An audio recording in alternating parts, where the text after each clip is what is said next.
கர்த்தராகிய இயேசு கிறிஸ்து நல்லவர். கர்த்தருடைய பரிசுத்த நாமம் மகிமைப்படுவதாக. கர்த்தராகிய இயேசு கிறிஸ்துவை ஆராதிக்கும்படியாய் வந்த உங்களை யாவரையும் கர்த்தரை ஆசீர்வதித்து பாதுகாத்து நடத்துவாராக. ஆமென். பிதா குமாரன் பரிசுத்தாவின் நாமத்தினாலே கிருபையும் சமாதானமும் இரக்கமும் நமக்கு உண்டாகட்டும். சிங்காசனத்தில் வீற்றிருக்கிற பெரியவர் நமக்காய் பரிந்து பேசிக் கொண்டிருக்கிறார். நம்ம ஒரு காரியத்தை நம்ம மகிமையான சத்தியத்தை தியானம் செய்ய போகிறோம். இன்றைக்கு லூக்கா சுவிசேஷம் 14வது அதிகாரத்துல அதுல ஒன்றிலிருந்து 6 வசனங்கள் வரைக்கும் வாசிக்கலாம். லூக்கா சுவிசேஷம் 14வது அதிகாரம் 1லிருந்து 6 வசனங்கள் வரைக்கும். ஒரு ஓய்வு நாளிலே பரிசேயரில் தலைவனாகிய ஒருவனுடைய வீட்டிலே அவர் போஜனம் பண்ணும்படிக்கு போயிருந்தார். அப்பொழுது நீர்க்கோவை வியாதி உள்ள ஒரு மனுஷன் அவருக்கு முன்பாக இருந்தான். என்ன செய்வாரோவென்று ஜனங்கள் அவர் மேல் நோக்கமாயிருந்தார்கள். இயேசு நியாய சாஸ்திரிகளையும் பரிசேயரையும் பார்த்து, ஓய்வு நாளிலே சொஸ்தமாக்குகிறது நியாயமா என்று கேட்டார். அதற்கு அவர்கள் பேசாமல் இருந்தார்கள். அப்பொழுது அவர் அவனை அழைத்து சொஸ்தமாக்கி அவனை அனுப்பிவிட்டு அவர்களை நோக்கி, உங்களில் ஒருவனுடைய கழுதையாவது எருதாவது ஓய்வு நாளில் துறவிலே விழுந்தால் அவன் அதை உடனே தூக்கிவிடானோ என்றார். அதற்கு உத்தரவு சொல்ல அவர்களால் கூடாமற் போயிற்று. கர்த்தருடைய பரிசுத்த நாமத்துக்கு மகிமை உண்டாகட்டும். இந்த சம்பவத்தை நாம் பார்க்கிறோம். ஒரு ஓய்வு நாள், அது இஸ்ரவேலர்கள் தேவனை ஆராதிக்கிற சபை கூடி வருகிற பரிசுத்த நாள். அந்த பரிசுத்த நாளிலே பரிசேயரில் தலைவனாய் இருக்கக்கூடிய ஒருவன், இப்ப நிக்கோதேமு பார்த்தீங்கன்னா அவன் ஒரு அதிகாரி. அவன் பரிசேய அந்த மார்க்கத்தை சேர்ந்தவர். ஆனால் அவர் அதிகாரியாக இருந்தார். அதே போல அவர் அதிகாரின்னா ஒரு ஆலோசனை சங்கத்துல, இஸ்ரவேலுடைய ஆலோசனை சங்கத்துல ஒரு அதிகாரியாக இருந்திருக்கலாம். அது போல நிக்கோதேமை போல ஒரு அதிகாரி. ஏன்னா பரிசேயருக்கே இவன் தலைவனாக இருக்கிறான் அப்படின்னா இவன் சானஹெட்ரிம்ல இவன் ஒரு அங்கத்தினராக இருந்திருக்க வேண்டும். அவன் என்ன செய்யறான்னா கர்த்தரை பகர் போஜனம் பண்ணுவதற்காக அங்கே கூப்பிடுகிறார். அப்படி கூப்பிடும்போது கர்த்தரும் அந்த போஜனத்துக்கு போகிறார், அந்த விருந்துக்கு போகிறார். அந்த விருந்துல என்ன ஒரு பயங்கரம் அப்படின்னா, நீர்க்கோவை வியாதிப்பட்ட ஒருவன். நீர்க்கோவை வியாதி அப்படின்னா என்னன்னா, டிராப்சி, உடம்பெல்லாம் பார்த்தீங்கன்னா பருக்கல்னு சொல்றதை விட அப்படியே அதாவது கொப்புளங்கள். பருக்கள்லாம் கொஞ்சம் லைட்டா இருக்கு இல்லையா, இது கொப்புளங்கள். அப்படியே சீழ் கோத்துக்குன்னு, தண்ணி கோத்துக்குன்னு இருக்கக்கூடிய, அதை பார்க்கறதுக்கே சில பேருக்கு சாப்பிட்றதுக்கு, அதாவது வாமிட் வந்துடும். ஆக்சுவலா கொஞ்சம் பலவீனமான ஆத்துமாக்கள்லாம் பார்த்தீங்கன்னா ஒரு சில காரியங்களை, அருவருப்பான காரியங்களை பார்க்கும்போது வாமிட் வந்துடும். இவனுங்க எவ்வளவு வைக்கிற புத்தி இருக்கும் பாருங்க இவனுக்கு. இயேசு ராஜாவை சாப்பாட்டுக்கு கூப்பிட்டுட்டு நல்ல விதவிதமா சாப்பாடெல்லாம் அங்கே வச்சுட்டு, ஏன்னா அது யூதர்களுடைய விருந்தெல்லாம் பார்த்தீங்கன்னா பயங்கர ஸ்பெஷலாக இருக்கும், அதுவும் ஓய்வு நாளில். இதை பற்றி நம்ம கொஞ்சம் தொடர்ந்து பார்க்கலாம். அந்த இடத்துல கர்த்தர் அந்த நீர்க்கோவை வியாதி உள்ள ஒரு மனுஷனை அவருக்கு முன்னாடி உட்கார வச்சுட்டு சாப்பிட்றதுக்கு வைக்கிறாங்க. இதுல ஒரு பெரிய காரியம் என்னன்னா, சரி இது ஓய்வு நாள், இப்ப இவர் என்ன பண்றாரு பார்க்கலாம் அப்படின்னு வர செக் பண்றானுங்க. அப்ப ஆண்டவர் பார்த்தாங்க, கேட்கிறாரு, எப்பா அதாவது நியாயசாஸ்திரிகளையும் பரிசேயர்களையும் பார்த்து ஓய்வு நாள்ல சொஸ்தமாக்குறது நியாயமா இல்லையா அப்படின்னு கேட்கிறாரு. அவங்க பேசாம இருக்கிறாங்க. அப்போது அவர் என்ன செய்யறார் ஆண்டவர் அப்படின்னா, அவங்க கேட்டாரு, அவங்க எதுவுமே பதில் சொல்லல. உடனே அந்த நீர்க்கோவை வியாதி உள்ள அந்த மனுஷனை அவர் சொஸ்தமாக்கினார். அவனுக்கு விடுதலையை கொடுத்தார், அவனுக்கு குணமாகுதலை கொடுத்தார். கொடுத்து விட்டு ஒரு காரியத்துக்கு கேட்பாரு, எப்பா நல்லா கவனிங்க, இரக்கத்தில் ஐஸ்வர்யம் உள்ள தேவன், அன்பே உருவாயிருக்கிற கர்த்தர் அங்கே நியாய சாஸ்திரிகளையும் பரிசேயர்களையும் பார்த்து ஒரு கேள்வி கேட்கிறாரு. உங்களில் யாருடைய கழுதையாவது யாருடைய எருதாவது ஒரு குழியில, ஒரு துறவுல போய் விழுந்து போச்சு, வா. அப்படி விழுந்துருச்சுன்னா நீங்க உடனே போய் தூக்க மாட்டீங்களா? அந்த உடனே தான் இன்னைக்கு நமக்கு இன்னைக்கு தேவை. இன்னைக்கு ஆண்டவர் இன்னைக்கு நம்மோடு பேசுகிற இந்த சத்தியம் என்ன அப்படின்னா, உடனே குணமாக்கும் கர்த்தர். உடனே குணமாக்கும். நமக்கு வியாதி, நமக்கு ஒரு பலவீனம்னு வந்துருச்சு அப்படின்னா அவர் எப்படி செயல்படுறாருன்னா, உடனே குணமாக்கி நம்முடைய மனதுக்குள்ள ஒரு சமாதானத்தையும் ஒரு ஆறுதலையும் கொடுத்து நம்மை வாழ வைக்கிற கர்த்தர். எனக்கு பயங்கர ஆச்சரியமா இருந்துச்சு. இவர் மேல குற்றம் பிடிக்கிறது தான் இவங்களுடைய வேலையே. இந்த நியாயசாஸ்திரிகள், இந்த பரிசேயர்கள், இவருடைய வேலையெல்லாம் என்ன அப்படின்னா, கர்த்தர் மேல குற்றத்தை கண்டுபிடிச்சு அவர் எப்படியாக சாகடிச்சிடணும் அப்படின்னு தான் ஒரு கான்செப்ட்.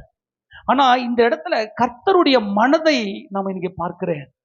அவர் என்ன கேட்கிறாருன்னா இதான் கேட்கிறாரு, இப்போ இவர் இந்த ஓய்வு நாள்ல இவனை இந்த நீர்க்கோவை சொஸ்தமாக்கிட்டா இவர் மேல குற்றம் கண்டுபிடிச்சு நம்ம ஆலோசனை சங்கத்துல இவரை கொண்டு போய் நிறுத்தி இவர் எப்படியா சாகடிச்சிடலாம் அப்படின்றதால இவங்க பிளான் போடுறாங்க. ஆனா கர்த்தர் என்ன சொல்றாருன்னா, என் மனம் எப்படி இருக்குது அப்படின்னா, என் மனம் எப்படி இருக்குதுன்னா, உடனே நான் குணமாக்கிடுவேன், உடனே அவர்களை சுகப்படுத்தி விடுவேன். ஏன்னா நிறைய பேர் என்ன நினைக்கிறாங்கன்னா, நிறைய சில வேலைகளில எனக்கு காசு பணத்துல கொஞ்சம் பிரச்சனையா இருக்குது பிரதர், இவ்வளோ பணம் தேவையா இருக்குது பிரதர், கொஞ்சம் தயார் பண்ணுங்க, கொஞ்சம் ஜெபம் கொள்ளுங்க. அல்லது ஏதோ ஒரு வழக்கு, ஏதோ ஒரு கேஸ் பிரச்சனை, அல்லது நான் வீடு கட்டணும் பிரதர், நான் பிள்ளைங்களை படிக்க வைக்கணும் பிரதர், நமக்கு இந்த மாதிரி கல்யாண வேலை இருக்கு, நிறைய பிரச்சனைகள்லாம் சொல்லி இதுக்காக ஜெபிங்க ஜெபிங்க ஜெபிங்கன்னு சொல்லுவாங்க. கர்த்தருக்கு ஸ்தோத்திரம், அதற்காக நான் கர்த்தரை அவர் நாமத்தை மகிமைப்படுத்துகிறேன்.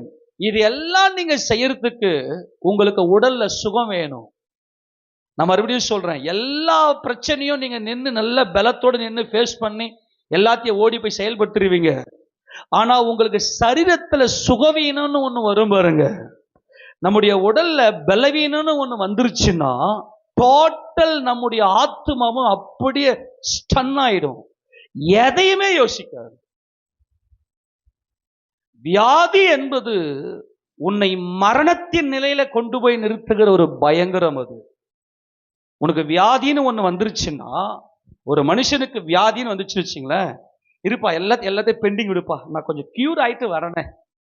ஏன் அப்படின்னா வேற எதையுமே சிந்திக்காது. சிந்தனையில் தான் மனிதனுடைய வாழ்க்கை இருக்கிறது. மனிதனுடைய வாழ்க்கை அவன் தேவ சாயல சிருஷ்டிக்கப்பட்டவன், நினைவுகள் என்பது தேவனுடையது. இவனுக்கு வியாதின்னு ஒண்ணு வந்துருச்சு அப்படின்னா இவனால எதையுமே செயல்படுத்த முடியாது. ஆனால் என் கர்த்தருடைய மனதை நான் பார்க்கிறேன், என் கர்த்தருடைய மனதை நான் பார்க்கிறேன், உடனே அவன் குணமாகணும், உடனே அவன் குணமாயிடணும். இந்த குணமாகுதல் என்பது என்ன தெரியுமா, மரணத்தை அவன் ஜெயிக்கணும். வியாதின்னு ஒண்ணு வந்துருச்சுன்னா, ஏன் உன்னால வேற எதையுமே செய்ய உன்னால யோசிக்க முடியாது அப்படின்னா, செத்துருவனா, என் வாழ்க்கை முடிஞ்சிருச்சா, என் வாழ்க்கை தோட க்ளோஸ், அவ்வளவுதானா, அந்த எண்ணம் அங்க நின்றுடும். அல்லது டாக்டர் ஏதாவது சொல்லுவாங்களா, இப்படி நிறைய பிரச்சனைகளுக்கு மத்தியில் உங்க மைண்ட் என்ன, அந்த மரணம், அதான் அந்த மரணம் தான் அங்க கான்செப்ட்ல வரும். அன்பான தேவஜனமே, இன்றைக்கு கர்த்தர் நமக்கு ஒரு பெரிய விடுதலையை கொடுக்க போகிறார். ஏன்னா நீங்க எல்லா உங்க குடும்பத்திற்கு நன்மை செய்ய வேண்டுமேயானால், அல்லது உங்களை சார்ந்திருக்கிறவர்களுக்கு நீங்க ஒரு ஆதரவா இருக்கணும்னா உங்களுக்கு உயிர் முக்கியமாச்சே. நீங்க நல்லா இருக்கணுமே, பலனா இருக்கணுமே.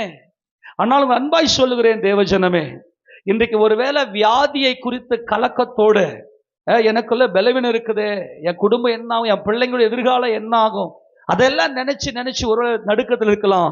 ஆனா கர்த்தருடைய மண்ணிலை என்ன தெரியுமா, என் பிள்ளைகள் நான் சிருஷ்டித்தவர்கள், நான் ஜீவனை கொடுத்த என் பிள்ளைங்க, அவர்களுக்கு பலவீனம் என்று சொன்னால் ஒரு ரகசியம் என்னவென்று சொல்லி, என் பந்தியில என்னோட கூட உட்கார்ந்திருக்கிற, என் கூட உட்கார்ந்திருக்கிற, என்னோடு கூட போஜனம் பண்ணி கொண்டிருக்கிற என் பிள்ளைகளுக்கு, என்னுடையவர்களுக்கு உடனே,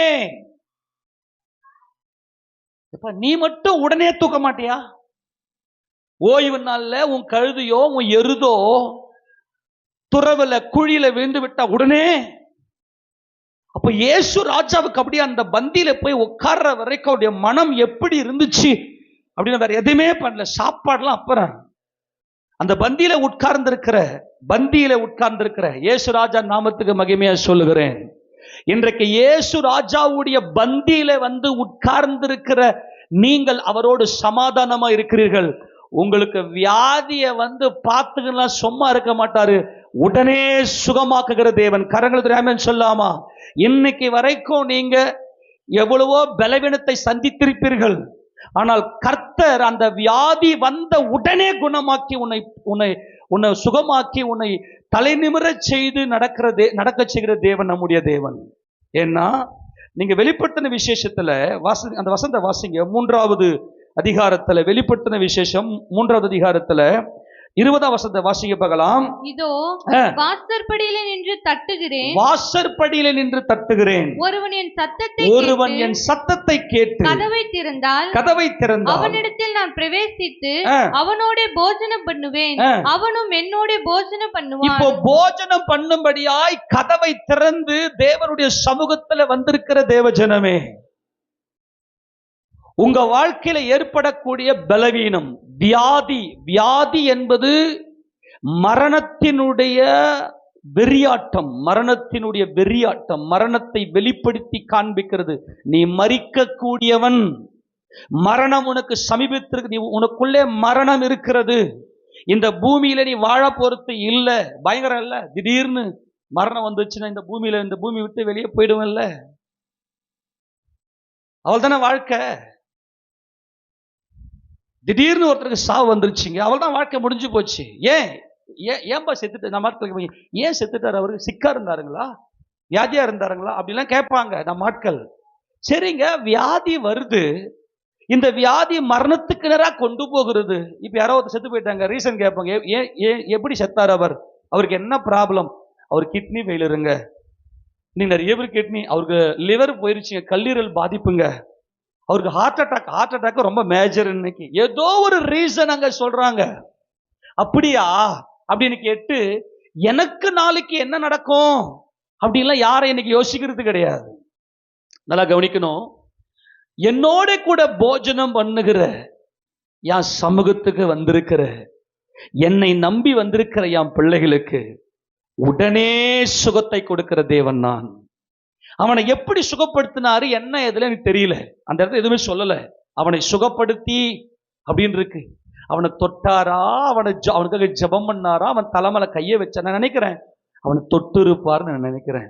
வேற ஒண்ணுமே செய்யல. என் கர்த்தர் தொட்டாலே போதும். எல்லா கையை ஊத்துறாமேன்னு சொல்லாமா? வியாதி வரும்போது நீ ஒரு பாவி, நீ ஒரு அக்கிரமக்காரன், இப்போ உனக்கு மரணம், இந்த பாவத்தின் நிமித்தம் இந்த மரணம் உன்னை பிடிக்க வந்திருக்கிறது என்பதை காண்பிக்கிறது. நல்லா கவனிங்க, நான் இப்போ சொல்றேன், நீங்க நல்ல உடல் சுகம், பலன், ஆரோக்கியத்தோடு இருந்தா மட்டும்தான் எல்லா காரியத்தையும் செயல்படுத்த முடியும். ஆனா உங்களுக்கு உடல்ல ஒரு சின்ன ஒரு பிரச்சனைன்னு வந்துருச்சுன்னா உங்க வண்டி அப்படியே உக்காந்துரும். இந்த வண்டி ஓடவே ஓடாது. இதை கவனிங்க. சாத்தான் என்ன பண்றான், யோபுவுக்கு நிறைய பிரச்சனையை கொடுக்குறான். ஒரே நாள்ல சொத்துக்கள் எல்லாம் அழியுது, ஒரே நாள்ல பெத்த பிள்ளைங்கள்லாம் அழியுறாங்க. அப்படியே யோபு கர்த்தருக்கு ஸ்தோத்திரன்ட்டு நிக்கிறாரு. இப்ப சாத்தானுக்கு நல்லாவே தெரியும், ஆண்டவரே நீங்க வியாதியை மட்டும் கொடுத்து பாருங்க, அவன் நினைவுகள் அப்படியே அவன் செத்த பிணம், வியாதி உள்ளவன் ஒரு ஆஃப் பாடி, அவன் ஆஃப் டெட் பாடி. எந்த வியாதினா வச்சுக்க, எந்த வியாதினா இருக்கட்டும், நீ ஒரு அரை மரணம், நீ ஒரு அரை மரணம், எப்பனாலும் அந்த பாதி நிறைவேறி முடிக்கலாம். ஆக வியாதியை குறித்து நமக்கு ஒரு தெளிவு இருக்கணும். பிசாசு தெளிவா சொல்றான், தோலுக்கு பதிலாக தோலையும் தன் ஜீவனுக்கு பதிலாக மனுஷன் எல்லாவற்றையும், எல்லாம் என்பது அங்க அப்படியே ஸ்டன்னாய் நிற்கும். இப்ப நீங்க நல்லா இருக்கிறதுனால, நல்லா இருக்கும் போது இதெல்லாம் கேட்கறதுக்கு உங்களுக்கு மாதிரி இருக்கும். இப்ப நான் சொல்றேன், இந்த சத்தியத்தை நீங்க உங்க மைண்ட்ல வச்சுக்கங்க. ஏதோ ஒரு பலவீனம் உங்களை தாக்கி இருக்கும் போது உங்க மனநிலை எப்படி இருக்கும்னா, சில பேரை பார்த்து நல்லா ட்ரெஸ் பண்ணுவாங்க, நல்லா மேக்கப் பண்ணுவாங்க, நல்லா நீட்டா இருப்பாங்க, சாப்பாடெல்லாம் காஸ்ட்லியா ரொம்ப சுத்தமா எல்லாத்தையும் பண்ணுவாங்க. ஆனால் அவங்க பலவீனப்பட்டிருக்கும் போது பாருங்க பார்க்கலாம், ட்ரெஸ்ஸ கூட, தன்னுடைய உடலை கூட மூட முடியாத, விடுங்க அது என்னால அவங்களுடைய ஆக்ஷன் நீங்க பார்த்தீங்கன்னா வேற மாதிரி இருக்கும். வயசு வித்தியாசம்லாம் பெருசு இல்லை. அவன் வாலிப வயசா இருந்தா கூட அந்த ட்ரெஸ்ஸை கூட எடுத்து தன்னுடைய உடலை கூட மூடிக்கொள்ள முடியாத அளவுக்கு என்ன அந்த மனம் வேற மாதிரி இருக்கும். அவங்க மனம் எப்படி இருக்கும்னா, ஒரு விஷயத்தை தெளிவா சொல்ல, இந்த பிரபஞ்சத்தை விட்டு வெளியே இருக்கும். வியாதிப்படும் போது நம்முடைய மனம் பிரபஞ்சத்தை விட்டு வெளியே இருக்கும். இது ஒரு பயங்கரமான சைக்காலஜி. இது வியாதிப்படும் போது, அதனால தான் நிறைய கவுன்சிலிங்லாம் நிறைய கொடுப்பாங்க. இப்போ சில வியாதிகள்லாம், சில வியாதிகளுக்கெல்லாம் மன ரீதியா அவர்களுக்கு என்ன செய்வாங்கன்னா, அவங்கள கண்ட்ரோலுக்குள்ள கொண்டு வந்து இந்த உலகத்துல அவங்க மனசை கொண்டு வருவாங்க. இப்ப நானும் நிறைய பேரை பார்த்திருக்கிறேன். டிப்ரெஷன் அதிகமாயிடும் இந்த வியாதிய நிமித்தமாய். இப்ப நல்லா புரிந்து கொள்ளுங்க, இதுக்கான ஒரே ஒரு வழி என்ன? முதல்ல ஃபர்ஸ்ட் காரியம் நல்லா புரிந்து கொள்ளுங்க. தேவனுடைய சமூகத்துல அவரோடு போஜனம் பண்ணும்படி. அவரோடு போஜனம் என்பது சமாதானத்தை காண்பிக்கிறது. அன்பான தேவஜனமே, என்னோடு போஜனம் பண்ணுகிறவனுக்கு அவன் என்றென்றைக்கும் நிலைத்திருப்பான். நான் அவனோடு போஜனம் பண்ணுவேன், அவனுக்கு சிங்காசனம் கிடைக்கும் என்று கர்த்தர் சொல்லுகிறார். வியாதி வருகிறது என்றால் அது அரை மரணம், உனக்கு மரணத்தை காண்பிக்கிறது. எந்த வியாதியும் உனக்கு மரணத்தை கொண்டு வரலாம். ஆனால் தேவனோடு கூட, இயேசு ராஜாவோடு கூட சமாதானமாய் கர்த்தர் ரட்சகர் என்று விசுவாசித்திருக்கிற உங்களுக்கு உடனடியாக சுகத்தை கொடுக்கிறார். இந்த உடனடி அப்படின்னா என்ன? உடனடி அப்படின்னா என்ன? இவனுக்கு பலவீனத்தை மட்டும் கொடுத்து பாருங்க ஆண்டவரே. இந்த யோபுவுக்கு பலவீனத்தை மட்டும் கொடுத்து பாருங்க ஆண்டவரே. வியாதியை மட்டும் கொடுத்து பாருங்க. பாருங்க, உங்களுக்கு அன்பாய் சொல்லுகிறேன், இயேசு ராஜ தேவனுடைய சமூகத்தை விட்டு நம்மை பிரித்தது எது என்று தெரியுமா? பாவம். அந்த பாவத்துடைய விளைவுதான் இந்த வியாதி. அந்த பாவத்தினுடைய விளைவுதான் வியாதியை காண்பிக்கிறது. அதனால்தான் பிசாசு போய் தூண்டுறான். நீங்க வியாதியை மட்டும் கொடுத்து பாருங்க. இப்ப சில பேர் வியாதிப்பட்டவங்களை வந்து சொல்லிக்கினே இருப்பாங்க, எனக்கு இங்கெல்லாம் வலிக்குது, இங்கெல்லாம் பிரச்சனையா இருக்குது, இங்கெல்லாம் எனக்கு பயங்கரத்துல இருந்தேன் நானு. ஆனால் அப்படி சில பேர் சொல்லிக்கினே இருப்பாங்க. மனம் வந்து ஒரு குழந்தைய போல மாறி இருக்கும். சில பேர் பயத்தில் திகில்ல போயிட்டு இருந்தாங்கன்னா அவங்க என்ன பண்ணுவாங்கன்னா ஒரு மாதிரி குழந்தைய போல எல்லாம் ட்ரீட் பண்ணுவாங்க. அவங்க மனசுக்குள்ள பார்த்தோன்னா பிரபஞ்சத்தை விட்டு வெளியே போயிட்டு அவங்களுடைய மைண்டு முழுக்க இந்த பூமியிலே தங்காது. இப்போ நெக்ஸ்ட் எனக்கு என்ன நடக்கும், எதனா நடந்துருமா? இதுதான் நம்முடைய லைஃப். நான் உங்களுக்கு அன்பாய் சொல்லுகிறேன், இந்த சத்தியத்தை நல்லா தயவு செய்து கூர்ந்து கேளுங்க. ஆண்டவர் இன்னைக்கு நம்மோடு பேசி கொண்டிருக்கிறார். தேவனுடைய சமூகத்துல வருகிற நமக்கு ஒரு கழுதையும் ஒரு மாடும் ஒரு துறவிலை விழுந்து விட்டது என்று சொன்னால், பொருளாசைக்காரர்களாகிய இந்த பரிசேயரும் நியாயசாஸ்திரிகளும் போய் உடனே அந்த உடனே என்பதைத்தான் அங்கே வெளிப்படுத்தி காண்பிக்கிறார். ஏன்னா பரிசேய வீட்டுக்கு போயிருக்கிற ஆண்டவர், அவன் என்ன நினைச்சா, நம்ம பெரிய விருந்து பண்ணிருக்கிறோம், இந்த விருந்து வச்சதுனால இவர் நம்மளை பெருசா நினைப்பாரு, நம்மளை பெரிய லெவல்ல நினைப்பாரு நம்மளை அப்படின்னு நினைச்சான் அவன். ஆனால் கர்த்தரால ஒரு வினாடி கூட பொறுக்க முடியவில்லை. ஒரு வினாடி கூட பொறுக்க முடியவில்லை. கர்த்தராகிய இயேசு கிறிஸ்துவினாலே நீ பலவீனத்தோடு இருக்கிற உன்னை ஒரு வினாடி கூட பொறுத்து கொள்ளாமல் அவர் உடனடியாக உனக்கு சுகத்தை கொடுப்பவர் என்பதுதான் கர்த்தருடைய சத்தியம். இன்றைக்கு தேவ சமூகத்தில் வந்திருக்கிற தேவ ஜனமே, உனக்கு வியாதின்னு மட்டும் தயவு செய்து கலங்காத. வியாதி பயங்கரமானது, அது மரணம். மரணத்துக்கு தூண்டில் போட்டிருக்கிறது. இன்னைக்காவது இந்த மீன் மாட்டுமா? வியாதி என்பது மரணம். இன்னைக்காவது இந்த மீன் மாட்டுமா? சில பேருக்கு வியாதி உடம்புல ஸ்டாண்டர்டா இருக்கும். இன்னைக்கு எல்லாத்துக்கும் ஒரு பெரிய விடுதலை கர்த்தர் கொடுக்க போகிறார். ஆமென் சொல்லுங்க பார்க்கலாம். இப்போ வியாதி சில பேருக்கு பார்த்தா சுகரு, சில பேருக்கு பார்த்தா இன்னைக்கு சகோதரிகள் பெண்களுக்கு பார்த்தாக்கா நிறைய இந்த தைராய்டு பிரச்சனை, பொதுவா எல்லாருக்கும் சுகரு, பிபி. இது எல்லாம் என்னதுன்னா தூண்டில் போட்டாச்சு, மீன் வந்து அப்படியே சீண்டின்னு இருக்குது, அது மாட்டிச்சுன்னு வெளிச்சிடும் இல்லையா? இன்னைக்கு கர்த்தர் சொல்றாரு, ஒன்னியும் பயப்படாது, நீ ஏன் பந்தியில வந்திருக்கிற? கரங்களுக்கு தெரியாம சொல்லாமா? ஒரு வினாடி கூட நான் பொறுக்க மாட்டேன். இப்போ நமக்கு தான் வந்து இந்த டைம் எல்லாம், எந்த டைமு? ஒரு நாளைக்கு 24 மணி நேரம். இந்த 24 மணி நேரத்தை எப்படி பிரிச்சு நம்ம செயல்படுறோம் அப்படின்னா 24 மணி நேரம். ஒரு மணிக்கு 60 நிமிடம் அதில் பிரித்து செயல்படுறோம். ஒரு நிமிடத்துக்கு 60 செகண்ட், ஓகேவா? அதில் பிரித்து செயல்படுறோம். அதுக்கு மேலே ஒரு செகண்டுக்கு மேலே நம்ம பிரிக்க முடியுமா? மனிதன் வந்து செகண்ட்ல, அதாவது வினாடியில வாழ்ந்து கொண்டிருக்கிறான். கர்த்தர் எப்படி எதில் வாழ்ந்து கொண்டிருக்கிறார்? கர்த்தருடைய செயல்பாடுகள் எப்படிப்பட்ட செயல்பாடு, எவ்வளவு நேரம் கர்த்தர் எடுப்பார் அப்படின்னா, ஒரு நொடிய நல்லா கவனிங்க, உடனே நான் உனக்கு குணமாக்குகிறேன், உடனே உனக்கு நான் சுகத்தை கொடுக்கிறேன் என்பது ஒரு நொடிய 1000 பங்கா பிரிச்சு அதுல ஒரு பங்குல செயல்படுகிறது தான் நம்முடைய கர்த்தர். நான் மறுபடியும் சொல்றேன், உடனே அப்படின்றார் இல்லையா ஆண்டவர்? உடனே உனக்கு சுகத்தை கொடுப்பேன்றார் இல்லையா? அந்த உடனே என்ற சுகம், நல்லா கவனிங்க, ஒரு மனிதனுக்கு கடைசியா எதுல வாழலாம்? வினாடியில வாழலாம். அவன் வினாடியில வாழ்ந்து கொண்டிருக்கிறான். இப்ப ஆண்டவர் எப்படி செயல்படுறார்? உடனே அவனுக்கு நான் சுகத்தை கொடுத்தேன் அப்படின்னா, ஒரு செகண்ட 1000 பங்கா பிரிச்சு அதுல ஒரு பங்குல செயல்படுறதுதான் இந்த உடனே. அவ்வளவு ஸ்பீடா உனக்கு சுகத்தை கொடுக்கிற தேவன். அல்லேலூயா சொல்லுவோமா?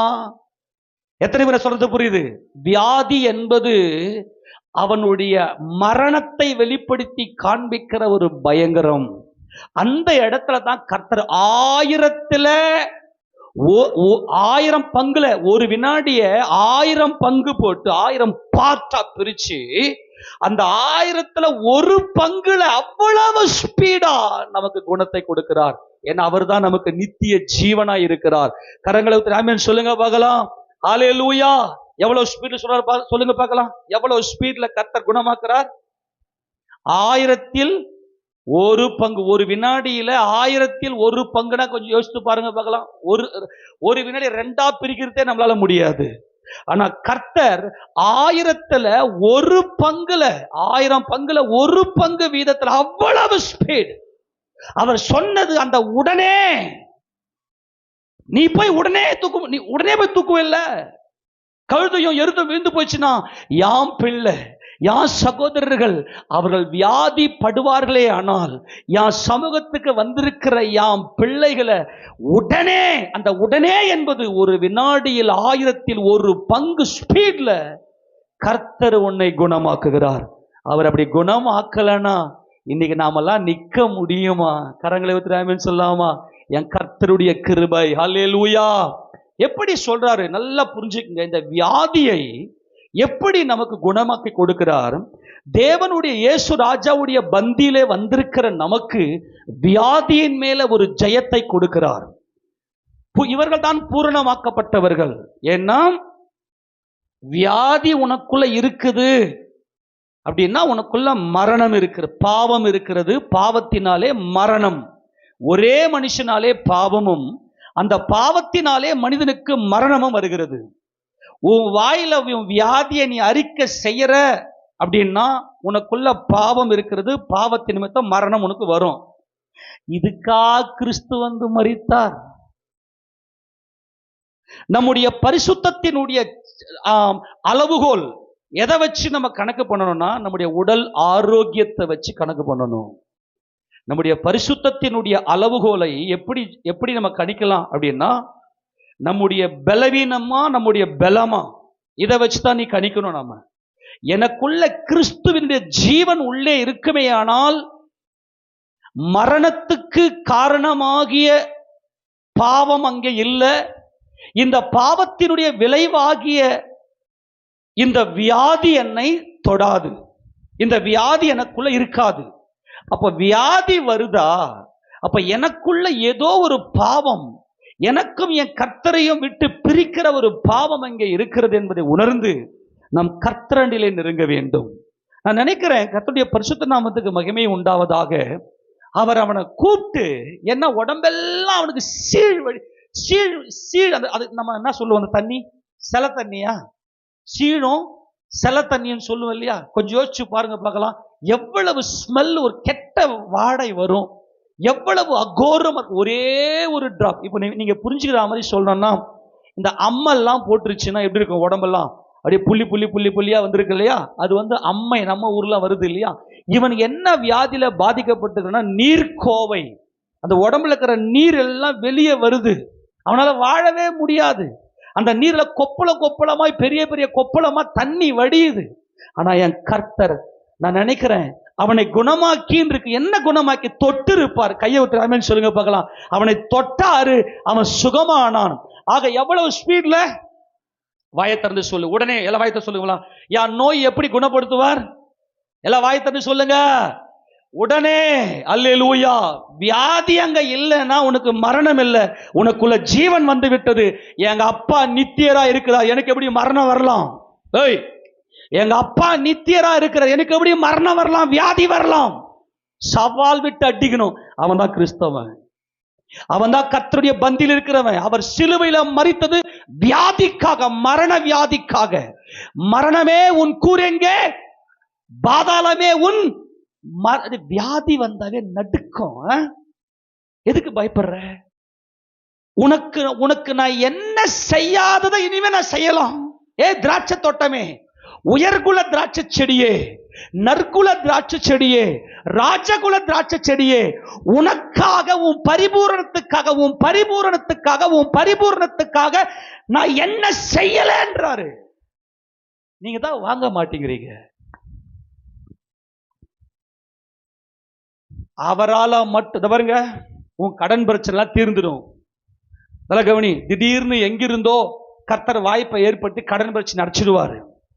உன் குடும்ப பிரச்சனை அடைஞ்சு தீர்ந்துடும். வீடு கட்டி முடிச்சிடுவ, பிள்ளைக்கு கல்யாணம் பண்ணி எல்லாத்தையும் செஞ்சிருவ. இதையெல்லாம் பார்க்கறதுக்கு உனக்கு உயிர் வேணுமா உடம்புல? முதல்ல அதை ஸ்டாண்டர்ட் பண்ணு. இப்ப கர்த்தர் என்ன சொல்றாருன்னா, எவ்வளவு சொல்லுங்க, என் வியாதி எவ்வளவு நேரத்துல குணமாகும்? அறிக்கை செய்யுங்க, சொல்லுங்க, என் வியாதி எவ்வளவு நேரத்துல குணமாகும்? உடனே. ஏன் உடனே குணமாக்குறார்? நான் அவரோடு சமாதானமா இருக்கிறேன். அல்லேலூயா சொல்லுங்களேன். அவரோடு நான் போஜனம் பண்ணி கொண்டிருக்கிறேன். சரி, இந்த உடனே என்பது எவ்வளவு வேகம் சொல்லுங்க? 1000 ஒரு நொடியில் 1000 ஒரு பங்கு வீதம் ஸ்பீடு இருக்கும். சொல்லுங்க, ஒரு வினாடியில் 1000 பங்கு வீதம் அவ்வளவு ஸ்பீட்ல என் நோயை குணமாக்குகிற என் கர்த்தர் அவர். வாசிங்க யோபுவின் புத்தகம் 33வது அதிகாரத்துல, யோபுவின் புத்தகம் 33வது அதிகாரம், அங்கே 19 வாசிங்க பார்க்கலாம். 19 வாசிங்க. அவன் தன் படுக்கையிலே வியாதியினாலும் தன் சகல எலும்புகளிலும் அகோரமான நோவினாலும் தண்டிக்கப்படுகிறான். அவன் ஜீவன். நல்லா கவனிங்க. படுக்க வியாதி வந்ததும் படுத்துட்ட. என்னம்மா படுத்துட்டீங்க? நீங்க படுக்கவே மாட்டீங்களே, ஓடிக்கினே இருப்பீங்களே, ஏங்க படுத்துட்டீங்க? வியாதி. அது மரணத்தினுடைய செயல்பாடு. மரணம் வந்து செயல்படுத்துகிறது. இங்க கர்த்தர் சொல்ற, அவன் தன் படுக்கையிலே வாதையினாலும் தன் சகல எலும்புகளிலும் அகோரமான நோவினாலும் தண்டிக்கப்படுகிறான். ஆக வியாதி என்பது தண்டனை. வியாதி என்பது சொல்லுங்க, வியாதி என்பது இந்த உடல்ல ஏற்படக்கூடிய பலவீனங்கள் அல்லது ஒரு விபத்துகளாக இருக்கலாம், ஆக்சிடென்டா இருக்கலாம். இந்த சரீரத்தில் ஏற்படக்கூடிய அந்த வியாதி, அந்த ஒரு விபத்துக்கள், இது என்ன செய்கிறதாம்? உன்னை தண்டிக்கிறதாம். தண்டனை அது. நான் என்ன கேட்கிறேன்னா, எனக்காக என் கர்த்தர் தண்டிக்கப்பட்டார் என்று அவரோடு நான் சமாதானமா இருப்பேனேனா, எனக்கு எப்படி வியாதி வரலான்னு நான் கேட்கிறேன்.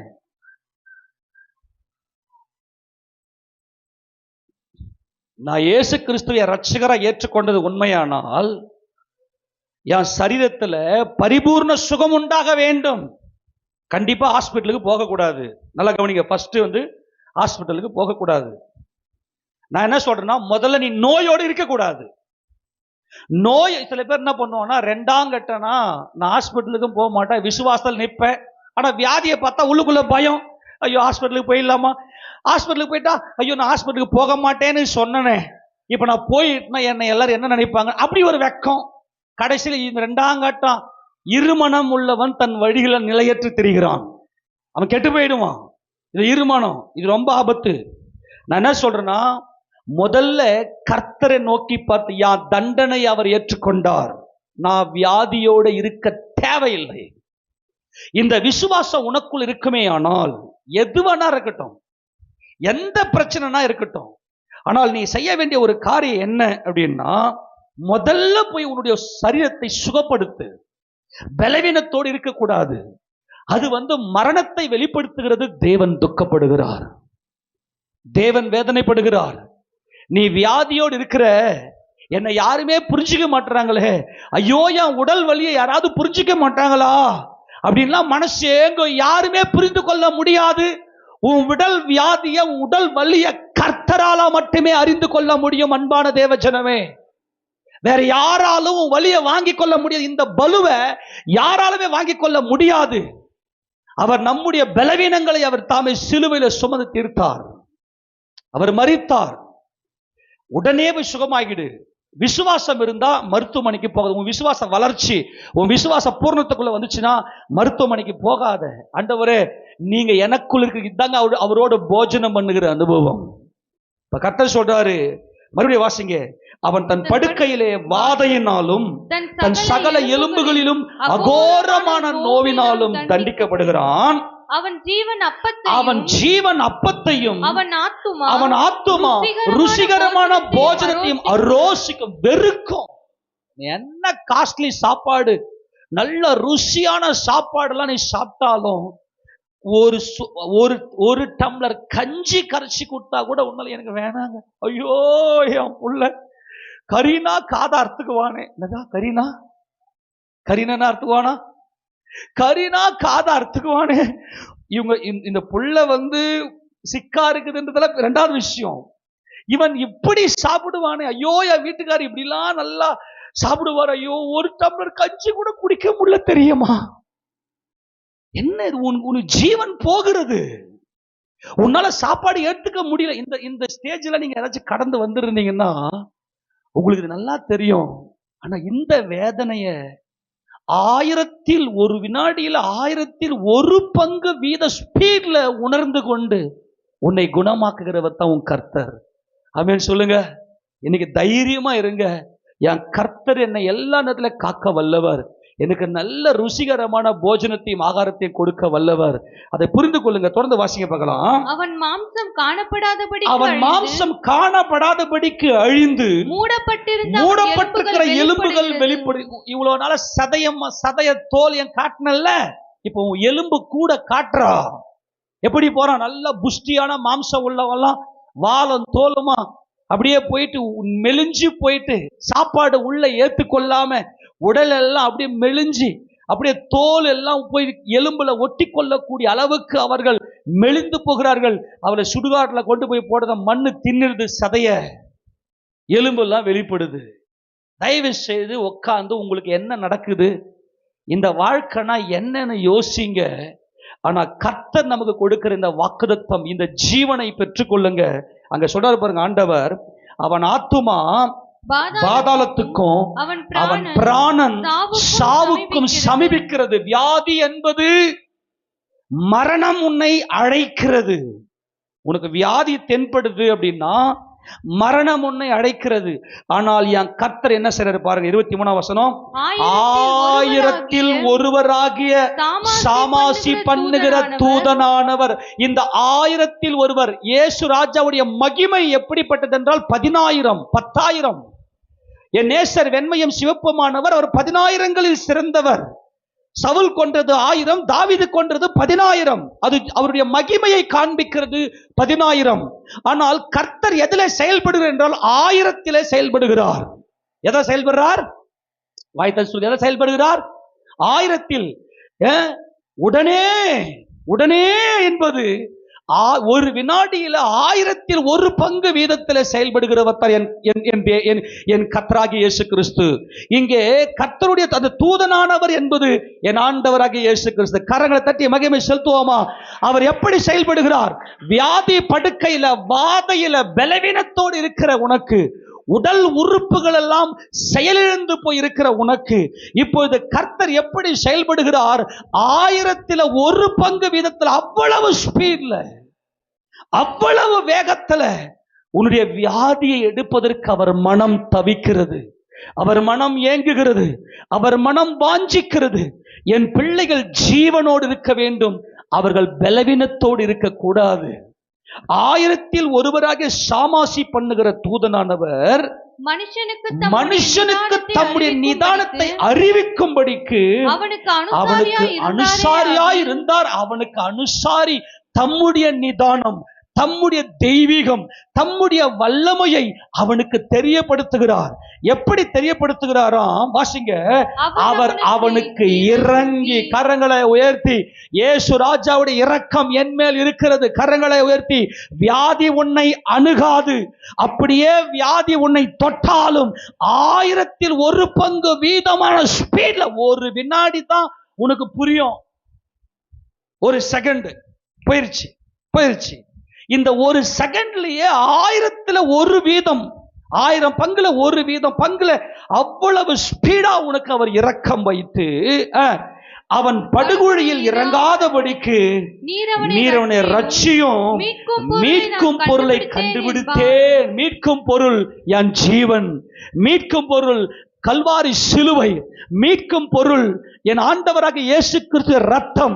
அவர் எனக்காக யாவையும் செய்து முடித்திருக்கிற மகிமையின் கர்த்தர், அவரே எனக்கு மீட்கும் பொருள் என்று நீ அவரை நோக்கி பார்ப்பாயானால், அப்போது அவன் மாம்சம் வாலிபத்தில் இருந்ததை பார்க்கிலும் ஆரோக்கியம் அடையும். இயேசு கிறிஸ்துவின் நாமத்துல எந்தெந்த உடல் உறுப்புகள் எல்லாம் உங்களுக்கு பிரச்சனை கொடுக்குதோ அதெல்லாம் வாலிபத்துல 16 வயசுல இருக்கக்கூடிய ஒரு வாலிபம் பையன், அண்டர் 20 இருக்கக்கூடிய ஒரு வாலிபன், அல்லது 30 அண்டர் 30, இப்பெல்லாம் 30 எல்லாம் வந்து பார்த்தீங்கன்னா எல்லா வியாதியும் உள்ள வந்துருச்சு.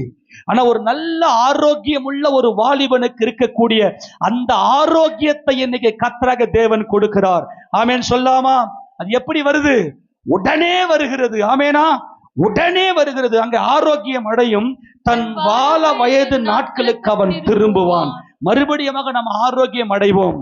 இன்னைக்கு நீ உட்கார்ந்து இந்த செய்தியை நீ ஒருவேளை கேர்லெஸ்ஸா கேட்கலாம், அடுத்த வினாடி உனக்கு சிக்காயிடுச்சு, என்ன பண்ண கொஞ்சம் யோசிச்சு பாரு. இந்த வார்த்தையை உள்வாங்குங்க.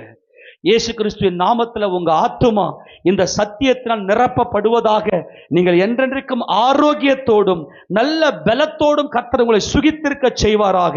தொடர்ந்து வாசிக்கும் போது, அவன் தேவனை நோக்கி விண்ணப்பம் பண்ணும்போது அவன் அவருடைய சமூகத்தை கம்பீரத்தோடு பார்க்கும்படி அவர் அவன் மேல் பிரியமாகி, உனக்கு அவர் இறங்குகிறார். உனக்கு சுகத்தை கொடுத்துட்டு பிற்பாடு நீ ஜெபம் பண்ணும் பாத்தியா? இந்த ஆட்கள் என்ன செய்வாங்க தெரியுமா? இந்த சரீர பலவீனத்தோடு இருந்து என் கர்த்தர் தான் எனக்கு சுகத்தை கொடுத்தார் என்று சொல்லி விசுவாசிக்கிற ஒவ்வொரு ஆத்துமாவுடைய ஜபம் எப்படி தெரியுமா இருக்கும்? அந்த ஜபத்தை கர்த்தர் அவ்வளோ பிரியமா பார்க்கிறாரு. ஒவ்வொரு நாளும் காலையில எழுந்துக்கும் போது, என் ஆண்டவரே உங்க கிருபையினால மட்டுமே நான் நிற்கிறேன்பா, எனக்காக இறங்கின என் கர்த்தர், எனக்காக மீட்கும் பொருளான என் கர்த்தர், எனக்காக சிலுவையில யாவை செய்து முடித்த என் கர்த்தர் உன் மேல அவ்வளவு பிரியமாய், இப்போ உன் இருதயம் நன்றி நிறைந்த இருதயமாய் கர்த்தருடைய சமூகத்துல வந்து நிற்கும். ஒவ்வொரு நாளும் கர்த்தருக்கு நன்றி சொல்லும். அந்த நன்றியை கர்த்தர் அவ்வளவு பிரியமாய் பார்க்கிறார். இதுதாங்க நித்திய ஜீவன். நீ கர்த்தரை நோக்கி நீ கம்பீரமா கூப்பிடுவியா, அப்பா அப்பா, ஏசப்பா எனக்கு ஜீவனை கொடுத்தீங்களே, இந்த பூமியிலே நான் வாழும்படியாய், இந்த பூமியிலே என்னை குறித்த உங்க சித்தத்தை நிறைவேற்றும்படியாய் நான் இந்த உலகத்துல வாழ வேண்டும் என்று சொல்லி எனக்காக ஜீவனை கொடுத்தீங்களேன்னு கம்பீரிக்குமா உன் இதயம்? கம்பீரிக்குதா? ஆனா நம்ம ஆட்களுக்கு தெரியலையே, ஏன் கம்பீரிக்குன்னு கேள்வி கேட்கிறாங்களே. தொடர்ந்து வாசிங்க, ஒரு காரியத்தை சொல்றேன் பாருங்க. அவர் மேல் பிரியமாகி அந்த மனுஷனுக்கு அவனுடைய நீதியின் பலனை கொடுப்பார். அவன் மனுஷனை நோக்கி பார்த்து, நான் பாவம் செய்து செம்மையானதை புரட்டினேன், அது எனக்கு பிரயோஜனமா இருக்கவில்லை. நான் பாவம் செஞ்சோம்பா, பாவத்தின் சம்பளம் மரணம் வந்துச்சு ஆண்டவரே, வியாதி வந்துருச்சு ஆண்டவரே, பாவ அறிக்கை செய்வானாம். எல்லாரும் சொல்லாமா? இப்போ எது நமக்கு வியாதின்றீங்க சொல்லுங்க? எது நமக்கு வியாதியை கொடுக்குது? சரி, எதுல ஆரோக்கியம் இருக்கு? அவருடைய இரக்கம். இப்ப நம்ம பார்த்தோம், அவருடைய இரக்கம். அவர் நம்ம இறங்கினார், அவருக்கு நமக்கு நல்ல ஆரோக்கியத்தை கொடுக்கிறார். வாழ வயதை திரும்ப வாழ வயதாக, கழுகின் வயதை போல வாழ வயதாக மாற்றுகிறார். நம்ம பிரியமா இருக்கிறார், நீதியின் பலனை கொடுக்கிறார். இதெல்லாம் நம்ம பார்த்தோம். இதை புரிந்து கொள்றதுக்கு உங்களுக்கு பலன் இல்லை, ஆவியின் பலன் இல்லை. இப்ப நான் என்ன கேட்கிறேன்னா, எதனால வியாதி வருது சொல்லுங்க பார்க்கலாம். வியாதி எதனால வருது? வாயை தந்து ஒரு ஆமேன் சொல்லுங்க. இப்ப வாயை தந்து சொல்லுங்க போல, வியாதி எதனால வருது? வியாதி எதனால வருது? சரி, வியாதி எதனால சுகம் ஆகுது? இப்ப டாக்டர் கிட்ட போறீங்க, டாக்டர் உடனே மருந்து சீட்ல எழுதி கொடுத்துட்டு உடனே அவர் சொல்லுவாரு, என்ன சொல்லுவார்? எதெல்லாம் சாப்பிடணும், எதெல்லாம் சாப்பிடக்கூடாதுன்னு சொல்லுவாரு. சரி, இப்ப நீங்க கோல்டா போறீங்க, உங்களுக்கு வந்து பயங்கரமான கோல்டு. சிம்பிளாக நான் கேட்கறேன், உங்களுக்கு பயங்கரமான கோல்டு ஆயிருச்சு. இப்ப கோல்டான உடனே டாக்டர் கிட்ட போறீங்க. இப்ப டாக்டர் என்ன சொல்லுவாரு? நேரா போங்க, ஃப்ரிட்ஜ் வாட்டர் எடுத்து குடிங்க அப்படி சொல்லுவாரா? என்ன சொல்லுவாரு? இந்த பாரு, இந்த சளி போற வரைக்கும், இந்த கோல்டு போற வரைக்கும் என்ன பண்ணு, ஹாட் வாட்டரே குடிங்க, நல்ல தண்ணியை காய்ச்சி ஆற வச்சு குடிங்க, சூடாவே சாப்பிடுங்க, பழங்கள்லாம் எதுவும் சாப்பிடாதீங்க அப்படின்லாம் சொல்லுவாங்க இல்லையா? அதாவது வந்து ஒரு சில கோல்டான ஐட்டம்லாம் சாப்பிடாதீங்க அப்படின்னு சொல்லுவார். நீங்களும் வந்து என்ன பண்ணுவீங்க? அதை சாப்பிட்ட உடனே நல்லா ஆயிடும். அப்படிதானே? ஒரு விஷயத்தை நல்லா புரிந்து கொள்ளுங்க. மனிதனுக்கு, சரி இதுக்கு முன்னாடி வரைக்கும் நீ அதனை சாப்பிட்டு இருந்த, மனிதனுக்கு வியாதி வர்றதே எதனாலனா அவன் சாப்பிட்ற சாப்பாட்டுல தான் வியாதி. இந்த உடல்ல நம்ம சாப்பிட்ற சாப்பாடு என்ன செய்யணும்னா, நம்முடைய உடல்ல இருக்கக்கூடிய ஆர்கன்ஸ், அதுவும் உள்ள இருக்கிற ராஜ உறுப்புகள் என்று சொல்லக்கூடிய இதயம், கல்லீரல், கணையம், குடல், கிட்னி, இந்த உறுப்புகள் எல்லாமே பார்த்தீங்கன்னா ஒவ்வொன்றும் ஒவ்வொரு டைப்பு. இப்ப லங்ஸுக்கு, நுரையீரலுக்கு வந்து கோல்டு ஒத்துக்காது. ஆனா கல்லீரலுக்கு கோல்டுலயே இருக்கணும். கொஞ்சம் ஹீட் ஆச்சுன்னா கூட கல்லீரல் தாக்கி மஞ்சக்காமலை வந்து நீ காலி. நீ சிக்கனா வாயில வச்சுனாவே கல்லீரல் காலி. இப்ப நல்லா புரிஞ்சுக்கிறேன், கொஞ்சம் விஷயத்துக்கு வரேன். அவர் கிருபை இல்லைன்னா இன்னைக்கு உயிர் வாழ முடியாது. நீ முதல்ல நீ துன்ற சோறோ, நீ துன்ற மற்ற உணவுகள் அல்ல. நல்லா புரிஞ்சுங்க. நம்முடைய பாடி நல்லா ஃபங்க்ஷன் ஆகி நல்லா ஃப்ரீயா, நல்லா ஃப்ரிக்ஷனா வரணும்னா கொழுப்பு தேவை, ஃபேட் தேவை. இல்லைன்னா உக்காந்தா கருக்கணும், ஏன்னா முறுக்கணும். பார்த்துக்கிறீங்களா? சில பேர் அப்படி நடந்தாவே கடுக்கடுன்னு காலில் சவுண்டு வரும். என்னன்னா அங்கே ஃபேட் இல்லை. நமக்கு உடம்புக்கு தேவை ஆரோக்கியமான அந்த ஃபேட் இல்லை. ஆனால் நான் ஃபேட்டு சாப்பிட்றேன்னு நீ கொழுப்பை சாப்பிட்டா இதயத்தை போய் தாக்கிடும். நல்லா கவனி. இன்னைக்கு ஏன் வியாதி? இப்ப நீ எதை சாப்பிட, இப்ப பாரு, இப்ப கவனி. இப்ப பசிக்குது, உன் வயிற்ற நிரப்பணும், கடை போய் சோறை தின்னுவ. டாக்டர் போல் சோறை தின்னாத, சாப்பிட்ட சுகர் வந்துடும். சரி டாக்டர், ரொம்ப கோல்டா இருக்கு டாக்டர், உடம்பு ரொம்ப ஹீட்டா இருக்கு டாக்டர், நான் போயிட்டு இப்ப நல்லா ஃப்ரூட்ஸ் சாப்பிட போறேன், மாதுளை சாப்பிட போறேன், ஆப்பிள் சாப்பிட போறேன், ஆரஞ்சு சாப்பிட போறேன், அப்புறம் நான் இன்னும் கிரேப்ஸ் சாப்பிட போறேன். சாப்பிட்டுட்டு கோல்ட் ஆக்கி வச்சுன்னு உட்காந்துரு. நாம சாப்பிட்ற ஒவ்வொரு சாப்பாடுமே ஒரு விதத்துல அந்த நேரத்துல நமக்கு ஒரு கியூரை கொடுத்துட்டு உடனடியாக சைடு எஃபெக்ட வெயிட் பண்ணி ஒரு நேரம் வந்து அது காட்ட ஆரம்பிக்கும். இப்ப உதாரணத்துக்கு டாக்டர் கிட்ட நீ போற, மாத்திரை கொடுக்குறாரு, நீ நினைச்சிட்டு உட்காந்துக்கிற, அப்பா நல்ல டாக்டருப்பா, ஜுரம் பயங்கரமா இருந்துச்சு, பயங்கர ஃபீவர், ஆனா டாக்டர் ஒரு நல்ல ஒரு இன்ஜெக்ஷன் பண்ணி ஒரு நல்ல மாத்திரை கொடுத்தாருப்பா, பட்டுன்னு கியூர் ஆச்சுப்பா. ஜுரம் கியூர் ஆயிடுமா? அதனுடைய சைடு எஃபெக்ட் உடனே கிட்னியை அட்டாக் பண்ணி கல்லீரலை பாதிச்சு இதய அடைப்புக்கு நேரம் எல்லாத்தையும் பண்ணிட்டு உடனடி ஹெவி டோஸை கொடுத்து உனக்கு பக்காவை அனுப்பிச்சு விட்டுருவோம். நம்மால் என்ன பண்றது? டாக்டர் நம்பின்னு வர்றது. இப்ப சோறியே நம்பல, உனி சாப்பிட்ற சாப்பாடே உனக்கு பிரச்சனைன்னு சொல்லியாச்சு, டாக்டரும் பிரச்சனைன்னு சொல்லியாச்சு. அப்ப என்னத்தான் வழி? நீங்க சாப்பாடு எடுத்து உங்க கையில வச்சுக்கின்னு, என் கர்த்தாவே நீர் கொடுத்த இந்த ஆகாரத்துக்காக ஸ்தோத்திரம்பா, என் பிதாவேன்னு சொல்லி அவரோடு போஜனம் பண்ணுவது என்பது அவரை மகிமைப்படுத்துவது. அப்படி நீ உட்கார்ந்து நீ கர்த்தருடைய சமூகத்துல உட்கார்ந்து ஜெபம் பண்ற பாருங்க, உன் உடம்புக்கு தேவை, நீ சாப்பிடும் போது உன் உடலுக்கு தேவையான எந்தெந்த உறுப்புக்கு எந்தெந்த காரியங்கள், எவ்வளவு விட்டமின்ஸ் தேவை, எவ்வளவு மினரல்ஸ் தேவை, எந்தெந்த ஆர்கனுக்கு எந்தெந்த உறுப்புக்கு எந்தெந்த சத்துக்கள் தேவைன்னு கர்த்தர் கரெக்டா உள்ள பிரிச்சு கொடுத்து வேலையை நடத்துவார். கையை விட்டு ஆமென் சொல்ல முடியுமா? 23ஆம் அதிகாரம் யாத்திராகமத்தின் புத்தகம் 25வது வசனத்தை வாசிக்க பார்க்கலாம். யாத்திராகமம் 23வது அதிகாரம் 25 வாசிக்கணும். உங்கள் தேவனாகிய கர்த்தரையே சேவிக்க கடவீர்கள். இதுதாங்க ரகசியம். உங்கள் தேவனாகிய கர்த்தரையே சேவிக்க கடவீர்கள் என்பது அர்த்தம் என்னன்னா, அவரோடு போஜனம் பண்ணுவது, அவரோடு சமாதானமா இருப்பது. இயேசு கிறிஸ்துவோடு எத்தனை பேர் சமாதானமா இருக்கிறீங்க? எல்லா கையை விட்டு ஆமென் சொல்லுங்க பார்க்கலாம். எல்லா கழுத்து ஆமென் சொல்லுங்க பார்க்கலாம். அப்ப அவரோடு சமாதானமா இருக்கிறதுனா என்ன அர்த்தம்னா, மகிமை எல்லாம் யாருக்கு? இயேசு ராஜாவுக்கு மகிமை. கர்த்தருக்கு செலுத்த வேண்டிய மகிமையை அவருக்கு செலுத்துங்கள். அவருக்கு நீ மகிமை செலுத்தினா என்ன நடக்கும் தெரியுமா? உன் ஜீவனை அவர் காப்பார். உன் ஜீவன் இருந்தா தான் இந்த பூமியில மற்றதெல்லாம் நீ பிளான் போட முடியும். எல்லா பிளானத்துக்கு வெளியே போட்டு இன்னைக்கு உட்கார்ந்து உன் ஜீவனுக்காக இந்த சத்தியத்தை கேள். கர்த்தர் இன்றைக்கு உன்னோடு பேசிக் கொண்டிருக்கிறார். வாசிங்க, உங்கள் தேவனாகிய கர்த்தரையே சேவிக்க கடவீர்கள். அவர் உன் அப்பத்தையும் உன் தண்ணீரையும் ஆசீர்வதிப்பார்.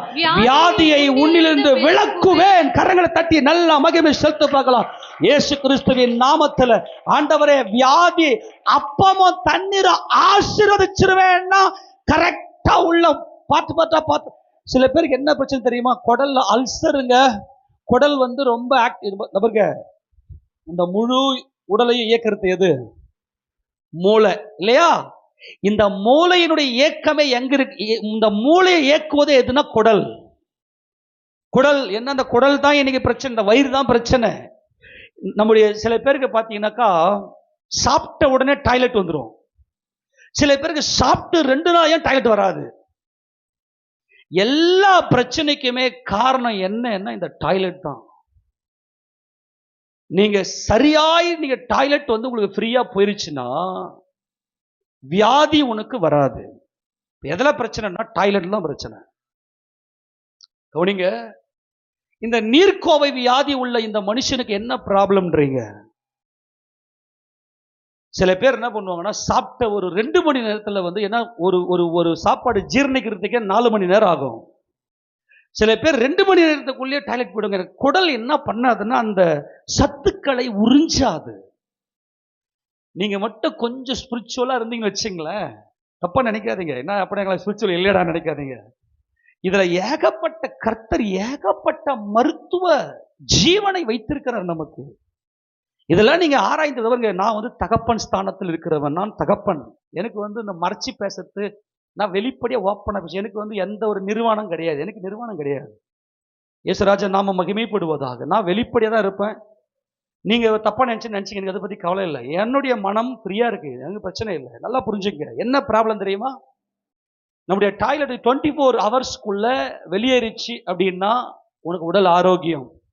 அது தேங்கிச்சுன்னாவே அது தேங்கி மலக்குடல்ல போயிட்டு கருப்பா உள்ள அடைச்சிக்கின்னு அது என்ன செய்யும்னா, சாப்பிட்ற இந்த உணவுப் பொருளை அப்சர்வ் பண்ணி அந்த சத்துக்கள் எல்லாம் ஏற்ற உறுப்புகளுக்கு கொண்டு போய் சேர்க்க முடியாதபடிக்கு பலவீனங்களை தாக்கி பயங்கரமான காரியங்கள்லாம் உள்ள நடக்கும். நல்ல கவனிங்க, சாப்பிட்ற சாப்பாடுல தான் எல்லா காரியமும் இருக்கு. இன்னைக்கு கர்த்தருடைய சமூகத்துல ஆண்டவர் சொல்லிட்டாரு, என் தேசம் பாலும் தேனும் ஓடுகிற கானான் தேசம். நான் உனக்காக கொடுக்கிற அந்த காணியாட்சியில தசமபாகம் காணிக்கையெல்லாம் கொண்டு வந்து நீ எனக்கு செலுத்தும் போது உனக்கு தீர்காயுஷை கொடுப்பேன், உனக்கு ஆயுசு நாட்களை பெருக பண்ணுவேன் என்று சொல்லி கர்த்தர் இங்கே ஆசீர்வதிக்கிறார். அவர் முதல்ல எதில் கையை வைக்கிறார் அப்படின்னா, நீ சாப்பிட்ற சாப்பாட்டுலயும் நீ குடிக்கிற அந்த தண்ணீரிலையும் கரெக்டா கையை வச்சு அவர் ஆசீர்வதிச்சிருவார் இயேசுராஜா. அந்த ஆசீர்வாதத்தினால உனக்கு என்ன நடக்குன்னா, வியாதிய உன்னிலிருந்து விலக்கிடுவேன். வியாதி தான் உனக்கு மரணத்தை கொண்டு போகுது. வியாதி உன்னை விட்டு வெளியே போயிட்ட பிற்பாடு உனக்கு அங்கே ஜீவன் உள்ளே வந்து விட்டது. கையை உயர்த்தி எல்லாம் ஒரு ஆமென் சொல்லுங்க, அல்லேலூயா.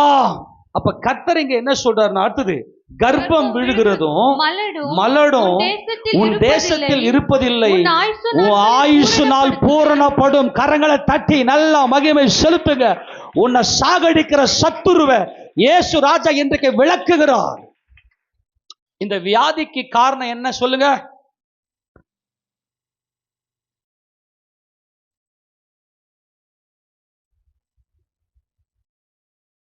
சர்ச்சுக்கு வந்திருக்கிறோமா, மெடிக்கல் கவுன்சிலுக்கு வந்திருக்கிறோமான்னு ஒரு கேள்வி ஒன்று இப்ப எல்லாருக்கும் ஓடுது.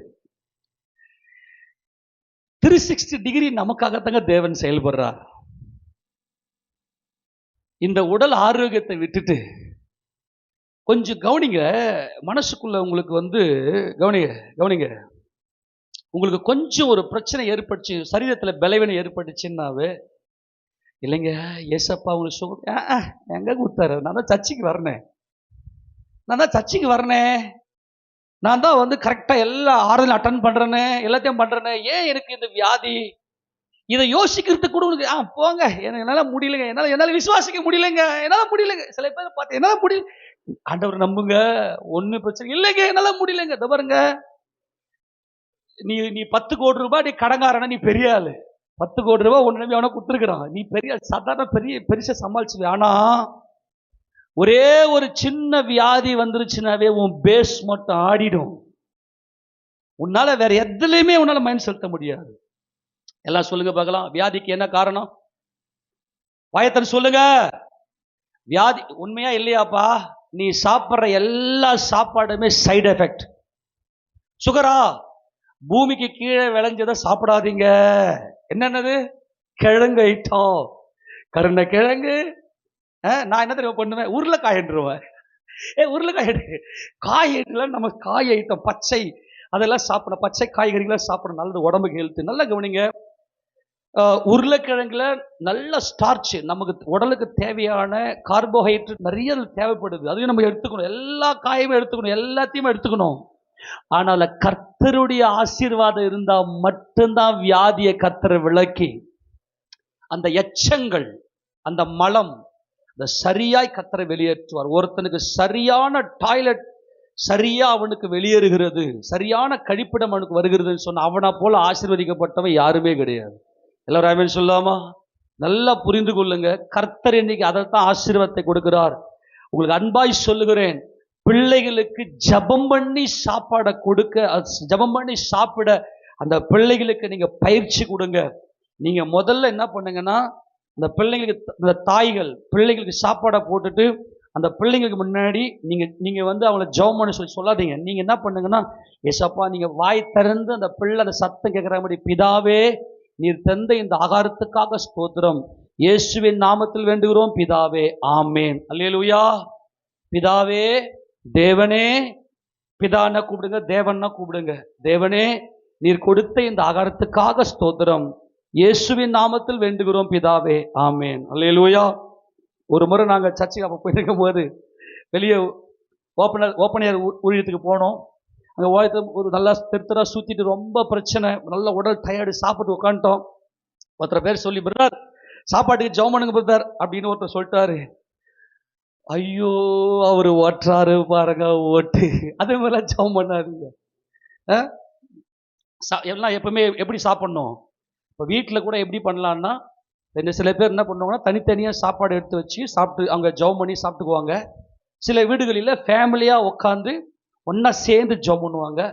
அதே மாதிரி சபைகளிலையும் சாப்பாடு சாப்பிடும்போது எல்லாம் தட்டில் கையில் வச்சுக்கின்னு ஒன்றா சேர்ந்து சாப்பிடுவாங்க. அதுக்கெல்லாம் நமக்கு பொறுமை இருக்காது. ப்ளீஸ் தட்டில் இருக்கிற சாப்பாட்டை ஜெபம் பண்ணியாவது சாப்பிடுங்க. சபை ஐக்கிய விருந்தில் நீங்கள் சாப்பிடும்போது கர்த்தர் உங்களுடைய அப்பத்தையும் தண்ணீரையும் அவர் ஆசீர்வதிக்கிற தேவன். வியாதி வந்தவர்களுக்கு உடனே போய் சுகம் கொடுக்கிற கர்த்தர், அதே கர்த்தருக்குடைய சமாதானமாய் எல்லா நேரத்தில் அவருக்கு மகிமை செலுத்தும் போது உன் அப்பத்தையும் உன் தண்ணீரையும் அவர் ஆசீர்வதித்திருவாரு. கர்த்தருடைய பெரிதான கிருபையினாலே வியாதியை உன்னிலிருந்து அவர் விலக்கி விடுவார். கரங்களை ஆமென் சொல்லாமா? உன் ஆயுசு நாட்களை அவர் பூர்ணப்படுத்துவார்.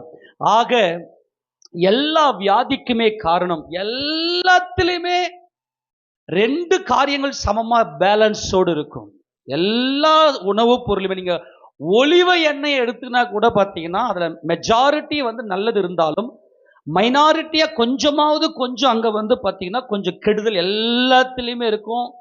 என்ன சொல்றது தெரியுமா? இப்ப சில பேர் சொல்லுவாங்க, இந்த பாருங்க இந்த சூரணத்தை சாப்பிடுங்கள், இந்த லேகியத்தை சாப்பிடுங்கள், நீ சாவர வரைக்கும் உனக்கு சளியே வராது.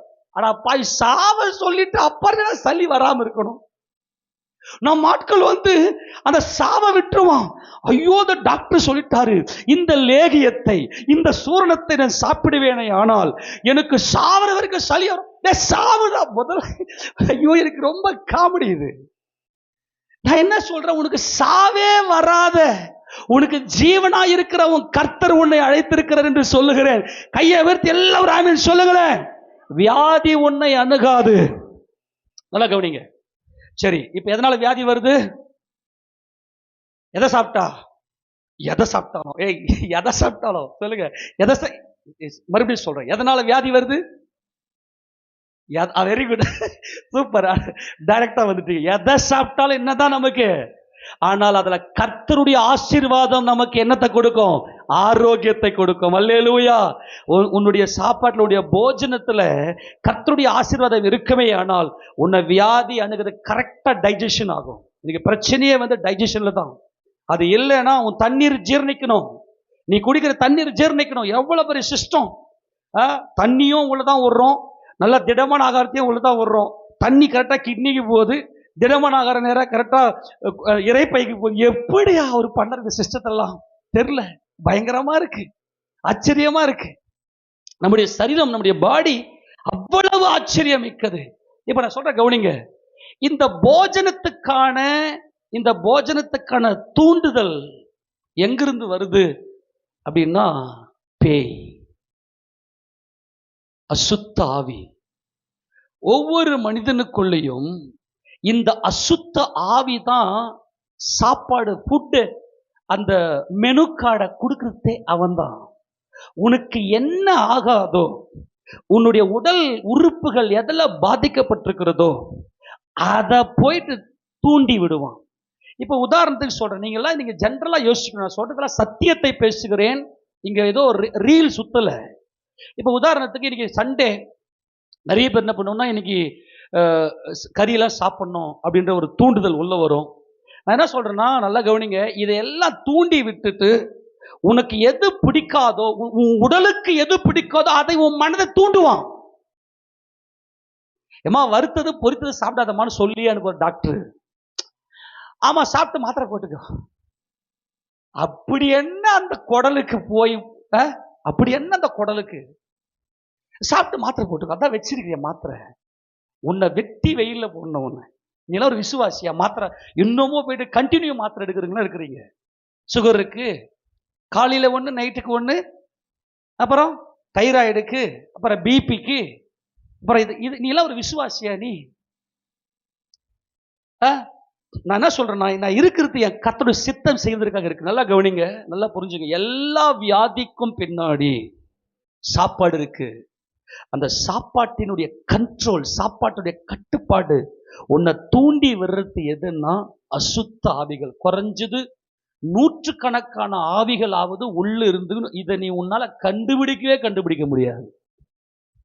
நல்லா உட்காந்து, நல்லா மைல்டா உட்காந்து நான் ஆராய்ச்சி பண்ணியிருக்கிறேன். அன்பாய் சொல்லுகிறேன், சாப்பாட்டுல எல்லாருமே வீக்கு தானே. சாப்பாட்டுல எல்லாமே வீக் ஆயிடும். சில பேர் பார்த்தீங்கன்னா அன்லிமிட்டடா உள்ள விட்டுக்கினே இருப்பாங்க. நைட்டு இப்போ 2 மணிக்கு எழுப்பி மீந்து போச்சு கூட்டு. இதெல்லாம் ஹெல்த்துக்கு எவ்வளோ ப்ராப்ளம்ன்றத நீங்க உணர்ந்து கொள்ளுங்க. சரி, கவனிங்க, எல்லாம் ராமன் சொல்லுங்க பார்க்கலாம். கவனிங்க, இப்போ ஆண்டவர் என்ன சொன்னார்னா, இப்போ நான் இதை கொஞ்சம் டீப்பா எடுத்துன்னு போறதுக்கு தான் வந்தேன். ரொம்ப டீப்பு, பயங்கர டெப்த் இது.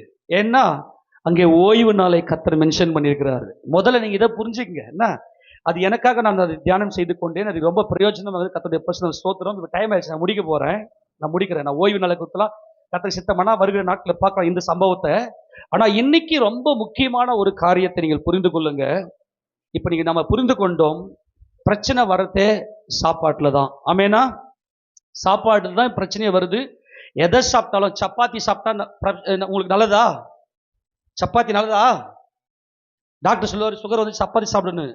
சப்பாத்தி சாப்பிட்றன்னா உடனடியா உனக்கு பாதிக்கிறது கல்லீரல், தெரியுமா? ஹீட்டான பொருளை சாப்பிட்டனால கல்லீரல் வந்து 500 வேலை செய்யுது. சரி, பலிபீடத்துல சர்வாங்க தகன பலியை செலுத்தும் போது அல்லது சமாதான பலியை செலுத்தும் போது என்னென்ன எடுத்து வைக்கணும்?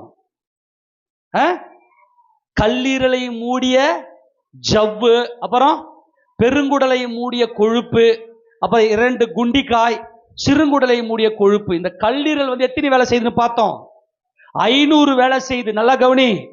இன்னைக்கு ஃபேட்டி லிவர் தான் இன்னைக்கு மேக்சிமம் யாரெல்லாம் தொப்ப தள்ளி வச்சிருக்குதோ இந்த ஃபேட்டி லிவர் சடன்லி வந்து உடனே காலி பண்ணும். எச்சரிக்கை சொல்லுகிறேன். இன்னைக்கு டாக்டர்லாம் மிரள்றான். இன்னைக்கு இந்த ஃபேட்டி லிவர் வந்துச்சுனாக்கா இதனுடைய ஸ்டேஜ் 4வது ஸ்டேஜுக்கு போயிருச்சுன்னா காப்பாற்றவே முடியாது. திடீர்னு ஒரு சாவு. அது நிறைய பேர் என்ன பண்றதுன்னா கடையில வாங்குறது விற்கிறதுலாம் வாங்கி சாப்பிட்டுட்டு குறிப்பா இந்த சரக்கு அடிக்கிறவங்க இந்த சரக்கடிச்சு லிவரை காலி பண்ணிடுவாங்க.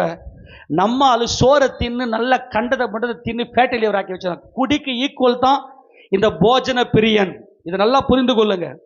இப்போ இந்த அசுத்த ஆவிகள் என்ன செய்யும் அப்படின்னா, உனக்குள்ள இருந்தது சாப்பாட்டு மேல ஒரு மோகத்தை கொடுத்து, உனக்கு எது ஆகாத, உனக்கு பயங்கரமான கோல்டு பாடியா இருக்கும், ஐஸ்கிரீமை பார்த்ததுமே எச்சு ஊற வச்சு எல்லாத்தையும் கண்ட்ரோல் பண்ணி நீ சாப்பிட்டே ஆகணும்னு திணிக்கும்.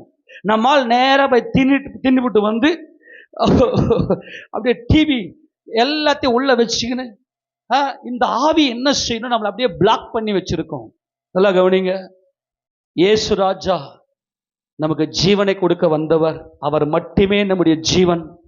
ஒரு பூர்ணமாக்கப்பட்ட கிறிஸ்தவனுடைய வாழ்க்கையில வியாதி இருக்கக்கூடாது. வியாதியின் மேல் ஒரு ஆளுகை இருக்க வேண்டும். வியாதியை இவன் ஆளுகை செய்ய வேண்டும்.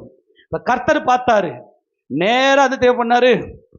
தம்முடைய 12 சீஷர்களை அழைத்து 12 பேரையும் கூப்பிட்டு, இங்க வாங்க, உங்களுக்கு நான் ஒரு பவர் கொடுக்கிறேன். நீ நேரா போ, ஒவ்வொரு மனுஷனுக்காகவும் ஜெபம் பண்ணி முதலாவது அவனுக்குள்ள இருக்கிற அசுத்த ஆவியை வெளியேற்றிட்டு வியாதிக்காக ஜெபம் பண்ணு, குணமாயிடும். இந்த ஆவிகள் உள்ளே புகுந்து தாறுமாறான உணவு பழக்க வழக்கங்கள் மூலமாய் இந்த சாப்பாட்டு போஜன பிரியனாய் நல்லா கவனிங்க. நீ மாம்ச பெருந்தினி காரணம் சேராத, உங்கள் இருதயம் பெருந்திண்டியினாலும் வெறியினாலும் லௌகிக கவலைகள் பாரம் அடையாதபடிக்கு எச்சரிக்கை என்று சொன்னாரே. இந்த போஜன பிரியனை இந்த ஆவிகள் தூண்டி தூண்டி தூண்டி விட்டுட்டு உனக்கு ஆகாத பொருளை நல்லா சாப்பிட வச்சு உனக்கு வியாதியை உண்டாக்கி உடல்ல பாதிப்புகளை ஏற்படுத்தியிருக்கும். 3 காரியத்தை கர்த்தர் பிரதானமாய் சொல்லி தம்முடைய சீஷர்களை அனுப்பினார். முதலாவது, எல்லா ஜனங்க தலை மேல கையை வச்சு ஜெபம் பண்ணி அந்த ஆவியை வெளியேற்று. ஆவியை வெளியேற்றின உடனே அந்த வியாதிக்காக ஜெபம் பண்ணு, சொஸ்தமாக்கு. சரி, இப்போ அந்த உடல் உறுப்புகள் எல்லாம் காயப்பட்டிருக்கும், வேதனைப்பட்டிருக்கும், அந்த உடல் உறுப்புகள் அழிவுக்கு நேராக போய்கிட்டு இருக்கும். எண்ணெயை பூசி சொஸ்தமாக்கு. இந்த 3 காரியத்துக்காகத்தான் தம்முடைய சீஷர்களை கர்த்தர் வேறு பிரிச்சு ஜீவனை கொடுக்கும்படி வந்தார். உங்கள் அன்பாய் சொல்லுகிறேன் தேவஜனமே, எல்லா வியாதிக்கும் காரணம் போஜனம், சாப்பாடு. அதனால்தான் கர்த்தர் சொல்றாரு, உன் அப்பத்தையும் உன் தண்ணீரையும் ஆசீர்வதித்து வியாதியை விலக்குவேன். அல்லேலூயா சொல்லுவாமா? அப்போ கர்த்தர் இன்னைக்கு உனக்கு போஜனத்தையும் தண்ணீரையும் கொடுக்கிறார் அப்படின்னா, எப்பொழுதுமே கர்த்தர் என்ன வேலையை செய்றாரோ அந்த வேலையை அவன் செய்வான். நானும் நல்லா கவனிங்க. இயேசுராஜ நாமத்துக்கு மகிமையா சொல்றேன். நான் இதெல்லாம் நான் பயிற்சி எடுத்தது. ஒரு முறை நானும் ஜானும் என்ன பண்ணோம்னா, நேற்று சொல்லியிருக்கிறேன் பாருங்க, இவ பைபிள் காலேஜுக்காக நாங்கள் சோளிங்கர் போயிட்டு வந்தப்ப சாப்பிட்டு இருக்கிறோம். நல்ல மழை வந்துச்சு. இப்போ நல்ல மழை வந்துச்சு. நாங்கள் என்ன பண்ணோம், பசி வேற, நேற்றுக்கு மணி 9 கிட்ட ஆயிடுச்சு. சரி, ஒரு டிஃபன் கடையாண்ட போய் நிறுத்தி சாப்பிட்டு இருக்கிறோம். ஜானுக்கும் எனக்கு ஒரே பிளேட் தான் கொடுத்தாங்க, சாப்பாடு டிஃபன் கொடுத்தாங்க. ஜான் என்ன பண்ணாருன்னா, அவருக்கு கொடுக்கப்பட்ட அந்த இதுல வச்சுக்கின அந்த சேர்வா கொடுத்தாங்க. அந்த சேர்வாலையே வச்சுக்கின்னு அவர் நல்லா சாப்பிட்டுக்கிறாரு. நான் என்ன பண்ண, சேர்வா பிரியன் இறங்கி நல்லா 2 இட்லிக்கே மொத்தம் காலி பண்ணிட்டேன். 2 இட்லிக்கே மொத்தம் காலி பண்ணிட்டு சேர்வா கொடுங்க போய் நிற்கிறேன். பக்கத்தில் என்ன பார்க்குறேன், இவர் ஜான் அதே வச்சு சாப்பிட்டுக்கிறாரு. அப்போ நான் என்ன பண்ண, எனக்குள்ள இந்த ஆவி இருக்கு. கஞ்சா சாப்பிடுன்னு சொல்றது யாருன்னு நினைக்கிறீங்க? இப்போ சரக்கடின்னு இல்லையா, சரக்கடி நம்ம என்ன சாப்பிட்றோமோ அதுதாங்க. அந்த சரக்கடிக்கு சொல்லி, சரக்குன்றது என்ன அப்பதான் உங்களுக்கு புரியும் இல்லையா? சரக்கு இல்லை என்ன சொல்ற, ட்ரிங்க்ஸ் பண்ணு, அதை தூண்டுறது யாருன்றீங்க? நல்லா கவனி. நமக்கு இந்த போஜன பிரியன் என்கிற ஆவியை ஃபர்ஸ்ட் கர்த்தர் வெளியேற்றுவார். உன் அப்பத்தையும் உன் தண்ணீரையும் நான் ஆசீர்வதிக்கிறேன் என்று சொல்லி ஆசீர்வதித்து வியாதியை விளக்குற தேவன், உனக்கு உள்ள போகிற ஒவ்வொன்றும் விளையேற பெற்றது. நீ சாப்பிடுகிற ஒவ்வொரு சாப்பாடு உன் ஜீவன். அது உன் வயிற்றுக்குள்ள போற ஒவ்வொன்றும் உன் ஜீவன். உன் உடல் உறுப்புகளை அழிச்சு தேவன் தங்குகிற ஆலயம் இது. ஒவ்வொரு உடல் உறுப்புகளும் தேவனுடைய மகிமையின் சிங்காசனம். அது ஒவ்வொரு உடல் உறுப்புகளையும் அழிக்கும்படியாய் சத்துரு உள்ளே வந்துருவான். பிசாசுடைய ஆவி உள்ள வரும். இந்த ஆவிகள் என்ன செய்யும்னா, உன்னுடைய உடல் எதுல பலவீனமா இருக்கிறதோ, ஏற்கனவே உனக்கு ஹீமோகுளோபின் ரொம்ப குறைவா இருக்கும், அதுக்கு அகைன்ஸ்டான பதார்த்தத்தை சாப்பிட வச்சு தூண்டுவான். உனக்கு கல்லு கிட்னில ஸ்டோன் இருக்கும், பித்தப்பையில ஸ்டோன் இருக்கும், ஆனால் அதுக்கு அகைன்ஸ்டா வெறும் நான்வெஜ்ஜே சாப்பிட வைப்பான், காரத்தை சாப்பிட வைப்பான், அது மேல ஒரு மோகத்தை கொடுப்பான். ஐயோ டாக்டர் சொன்னாரு, டாக்டர் எதை வேணாம்னு சொல்றாரு, அதானே சாப்பிட்டுக்கிறேன்னு உன் மனசே சொல்லும். போ, என்ன பண்றது? அப்போ சாப்பாடு சாப்பாடு சாப்பாடுன்னு அந்த தூண்டுதலை அந்த ஆவி என்ன பண்ணுன்னா, உன் ஆத்துமாவை கண்ட்ரோல் பண்ணி அந்த அந்த நீ சாப்பிட்ற எல்லாத்தின் மேல மோகத்தை கொடுத்து உன்னை அப்படியே கண்ட்ரோல் பண்ணி வைப்பான். நல்லா கவனிங்க. தேவன் என்ன செய்தார்னா, இயேசு ராஜாவுடைய 12 சீஷர்களை தேவனை தெரிந்தெடுத்து கொடுத்தாரு. அவர் இரவெல்லாம் ஒரு மலையில போய் ஜெபம் பண்ணி ஆண்டவர் சீஷர்களை வேறு பிரித்து எடுக்கிறாரு. அப்படி வேறு பிரித்து எடுத்ததும் அவங்களுக்கு கட்டளை கொடுத்து அனுப்புறாரு, நான் உங்களுக்கு அதிகாரம் கொடுக்கிறேன், என் பிள்ளைகள் ஜீவனோடு இருக்க வேண்டும். ஆமென் சொல்லுங்க பார்க்கலாம். என் அப்பா நித்தியரா இருக்கிறார், என் பிள்ளைகளுக்கு எப்படி சாவு வரலாம்? கர்த்தர் எதற்காக இந்த உலகத்துக்கு வந்தார்? நமக்கு ஜீவனை கொடுக்கும்படி வந்தார். அப்போ அவருக்கு சொன்ன ஒரு காரியம் என்ன? எடுத்து வாசிங்க பார்க்கலாம். மத்தேயு சுவிசேஷ புத்தகம் 10ஆம் அதிகாரம் 1ஆம் வசனத்தை வாசிங்க பார்க்கலாம். அப்பொழுது அவர் தம்முடைய 12 சீஷர்களையும் தம்மிடத்தில் வரவழைத்து, நல்லா கவனிங்க, 12 சீஷர்களையும் தம்மிடத்தில் வரவழைத்து அசுத்த ஆவிகளை துரத்தவும் சகல வியாதிகளையும் சகல நோய்களையும் நீக்கவும் அவர்களுக்கு அதிகாரம் கொடுத்தார். கரங்களை தட்டி நல்லா இயேசு ராஜா நாமத்துக்கு மகிமை செலுத்துக பார்க்கலாம். இனிமே எந்த வியாதியும் சகல வியாதியும் என்னிலிருந்து விளக்கும்படி ஆரோக்கியத்தை என் கர்த்தர் கொடுக்கிறார். முதல்ல அப்போஸ்தலர்கள் நான் பலமுறை சொல்லிருக்கிறேன், நீங்க உங்களுக்கு ஒரு பிரச்சனை வியாதின்னு வருதுன்னா முதல்ல நீங்க வந்து ஜெபம் பண்ணி கொள்ளுங்க. ஃபர்ஸ்ட் நீங்க வீட்டுல ஜெபம் பண்ணுங்க. ஃபர்ஸ்ட் நீங்க வந்து உங்களை நீங்க கண்ட்ரோல் பண்ணக்கூடிய அந்த ஒரு கட்டுப்பாட்டு ஒரு கிறிஸ்தவர்களாக நீங்க நிக்கணும். முதல்ல வியாதியா, முதல்ல நீங்க தேவ சமூகத்துக்கு போய் ஜெபம் பண்ணுங்க. உங்க பாவங்கள் அறிக்கை செய்யுங்க. உங்க பாவ அறிக்கை பண்ணி கர்த்தருடைய சமூகத்துல போயிட்டு நின்று நல்லா ஜெபம் பண்ணுங்க. வியாதி ஓடி போயிடும். சரி, வியாதி போகல, நீங்க ஹாஸ்பிட்டலுக்கு போகிறதுக்கு முன்னாடி முதல்ல வாங்க, ஜெபம் பண்ணணும். தேவன் நமக்கு இந்த அழைப்பையும் இந்த அபிஷேகத்தையும் கொடுத்திருக்கிறார். இதுதான் அப்போஸ்தல ஊழியம். ஜெபம் பண்ணும்போது அந்த ஆவிகள் வெளியே போயிடும். இப்போ உனக்கு என்ன தெரியுமா, உனக்கு எது ஆகாதோ அது மேல உனக்கு மோகம் எல்லாம் போகாது. உனக்கு உடலுக்கு, உன்னுடைய உடலுக்கு என்ன ஆரோக்கியம் தேவை என்பதை குறித்து, ஏன்னா நான் மறுபடியும் சொல்றேன், நீ ஜீவனோடு இருந்தா தான் உன் குடும்பத்துக்கு நீ நல்லா இருக்க முடியும். உன்னால உன் குடும்பம் பிழைக்கணும். நீ தான் உன் குடும்பத்துக்கு ஆதரவு. அப்போ முதல்ல உனக்கு உன் ஜீவனை குறித்த ஒரு தெளிவு இருக்க வேண்டும். அப்ப கர்த்தர் என்ன சொன்னார் அப்படின்னா, அந்த அசுத்த ஆவிகளை ஃபர்ஸ்ட் போய் துரத்துங்க. துரத்திட்டு இதை சொல்லிட்டு தான் பரிசுத்த ஆவியானவர் எழுதி வைக்கிறாரு. அந்த 12 அப்போஸ்தலர் பேரு. கர்த்தர் நம்மை அழைத்ததே எதற்காக தெரியுமா? நீங்க சபைக்குள்ள வந்து உட்கார்ந்துக்குன்னு இன்னமும் எனக்கு பலவீனம், டாக்டர் சொல்லிட்டாரு, டாக்டர் கைவிட்டாரு, அவள் தான் உன்னை காப்பாற்ற முடியாதான், உன்னை இதை பண்ண முடியாது. எதுக்குங்க? ஏன் இந்த பாதி வயசுல இன்னைக்கு நான் போயிடுன்ற பயம்லாம் ஏன் வருது? தேவனோடு சரியான உடன்படிக்கை இல்லை.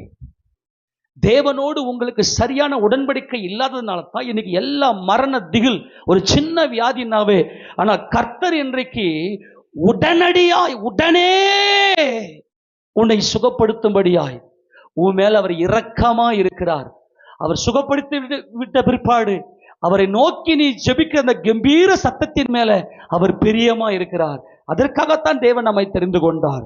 அப்ப போயிட்டு முதல்ல இந்த அசுத்த ஆவிகளை துரத்து, வியாதிக்காக சொல்லி ஜெபம் பண்ணு. நீங்க வந்து உங்களுக்கு பிரச்சனையா இருக்குதா, உங்களுக்கு ஒருவேளை பயமா இருக்குதா, நீங்க வந்து ஜெபம் பண்ணுங்க. ஒரு நாளைக்கு 10 முறை இல்ல, நீங்க 100 முறை வந்து ஜெபம் பண்ணுங்கன்னு கேட்டாலும் நான் வந்து என்ன இவர் பாஸ்டர் நினைச்சுக்குவார். உங்களுக்கே ஒரு ஷேம். அது ஏதேனுடைய ஆதி பாவம், அது வெக்கம். என்ன வெக்கம் இருக்கு? நான் அன்பாய் சொல்லுகிறேன், நீ சுகவீனத்தோடு இருப்பது தேவனுக்கு பிரியமல்ல. தேவனுடைய மனம் வலிக்கிறது, தேவன் மனம் நோகிறார். மனது இயேசு ராஜாவுக்கு தேவனுக்கு மனசு வலிக்கிறது. உடனடியாக உங்களுடைய சுகவீனங்களை அகற்றுங்கள், சுகமாயிருங்கள். அப்ப கர்த்தர் சொல்றாரு, முதல்ல இவ வியாதியை மட்டும் விலக்கிடுப்பா. மீதி எல்லாம் தானா வந்துடும். இதை பண்ணிட்டு தான் மற்ற அப்போஸ்தலர் பேரையை சொல்லி மற்ற காரியங்கள்லாம் சொல்லி அனுப்புறாரு. அவர் ஃபர்ஸ்ட் ப்ரையாரிட்டி கொடுத்ததே உன் சுகம், நீ சுகமா இருக்க வேண்டும். அப்போ இந்த அப்போஸ்தலருக்கு கொடுத்த அந்த கட்டளை, இந்த ஆவிகளை துரைத்து விட்டு வியாதிகளையும் சகல நோய்களையும் நீங்க என்ன பண்ணுங்கன்னாக்கா, இதை நீக்கிறதுக்கான அதிகாரம். அதிகாரம்னா என்னன்னா, ஏதோ ஒண்ணு ஆளுகை பண்ணிங்குது. இயேசு ராஜாவுடைய அதிகாரத்துக்கு முன்பதாக இந்த அசுத்த ஆவிகள் எல்லாம் உங்களை ஒன்றுமே செய்ய முடியாது. இப்ப சில பேருக்கு பார்த்தீங்கன்னா, பேரிச்சம்பழம் சாப்பிடுங்க அப்படின்னு சொன்ன, பேரிச்சம்பழம் ஐயோ எனக்கு அது வாயில பட்ட எனக்கு கொமுட்டலா வருங்க. அதுக்கு என்ன காரணம்ன்றீங்க? என்ன காரணம்? பேரிச்சம்பழம் ஒரு நல்ல ஹெல்த்தி ஃபுட்டுங்க. நல்ல ஹீமோகுளோபினுக்கு மற்ற நல்ல ஆக்சிஜன் ஏற்றத்துக்கெல்லாம் பிளட் நல்ல சர்க்குலேஷன் வந்து கொண்டு போவோம். ஆனால் சில பேருக்கு பார்த்தீங்கன்னா எனக்கு அது அதை வந்தாலே எனக்கு மாறி கொமுட்டலாக இருக்குங்க. சில பேர் என்ன பண்ணுவாங்கன்னா, சரி ஒரு நல்ல ஒரு காரியத்தை சாப்பிட சொன்னாக்கா எனக்கு அது மேலே ஒரு பிடிக்கலைங்க. அது மேலே பிடிக்காதபடிக்கு நல்ல இப்போ சின்ன குழந்தைங்க சின்ன பிள்ளைங்கள்லாம் பார்த்தீங்கன்னாக்கா இந்த ஸ்பிரிட் நிறைய தாக்கமாக இருப்பாங்க. இந்த ஆவிகள் தாக்கியிருக்கும். சின்ன பிள்ளைங்க சாப்பிட மாட்டாங்க, சரியான ஹெல்த்தான அந்த ஃபுட்டு சாப்பிட மாட்டாங்க. இந்த தாக்குதல் உள்ள இருக்கும். இது நிமித்தம் என்ன பண்ணுவாங்கன்னா, வியாதிகளை உண்டு பண்ணி இந்த உடல் உறுப்புகளை அழிக்கணும். சாத்தானுடைய பெரிய நோக்கம் இன்னைக்கு நான் பேசுறது பயங்கரமான சத்தியம். இந்த வேலையை எங்க பார்த்தான் அவன்? இந்த வேலையை எங்க பார்த்தான்? இந்த வேலையை எங்க பார்த்தான்? ஏதேன்ல பார்த்தான். தேவகுமாரன் இந்த பூமிக்கு வந்தாரு, மறுபடியும் அவர்கிட்ட சாப்பாடை கொண்டு போயிட்டான். தேவனே, நீர் தேவனுடைய குமாரனே ஆனால் இந்த கல்ல அப்பமாக்கி சாப்பிடுங்க. வாசியாத வசந்த மத்திய 4ஆம் அதிகாரம், மத்திய 4ஆம் அதிகாரம் 6ஆம் வசனம் வாசிப்பாங்களா?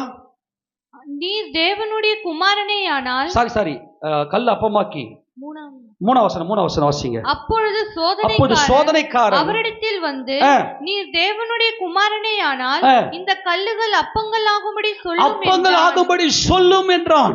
என்ன சொல்ல வரான்? இப்ப பசியில் இருக்கிறீங்க, சாப்பாடை மட்டும், இது தேவனுடைய ஆலயம்பா, தேவ சித்தத்தின்படி நம்ம செயல்படணும். ஆனா இன்னைக்கு மனுஷனை சாப்பாட்டு மேல மோகத்தை கொடுத்துட்டு மனம் போன போக்குல எதெல்லாம் இந்த உடலுக்கு பிடிக்காதோ.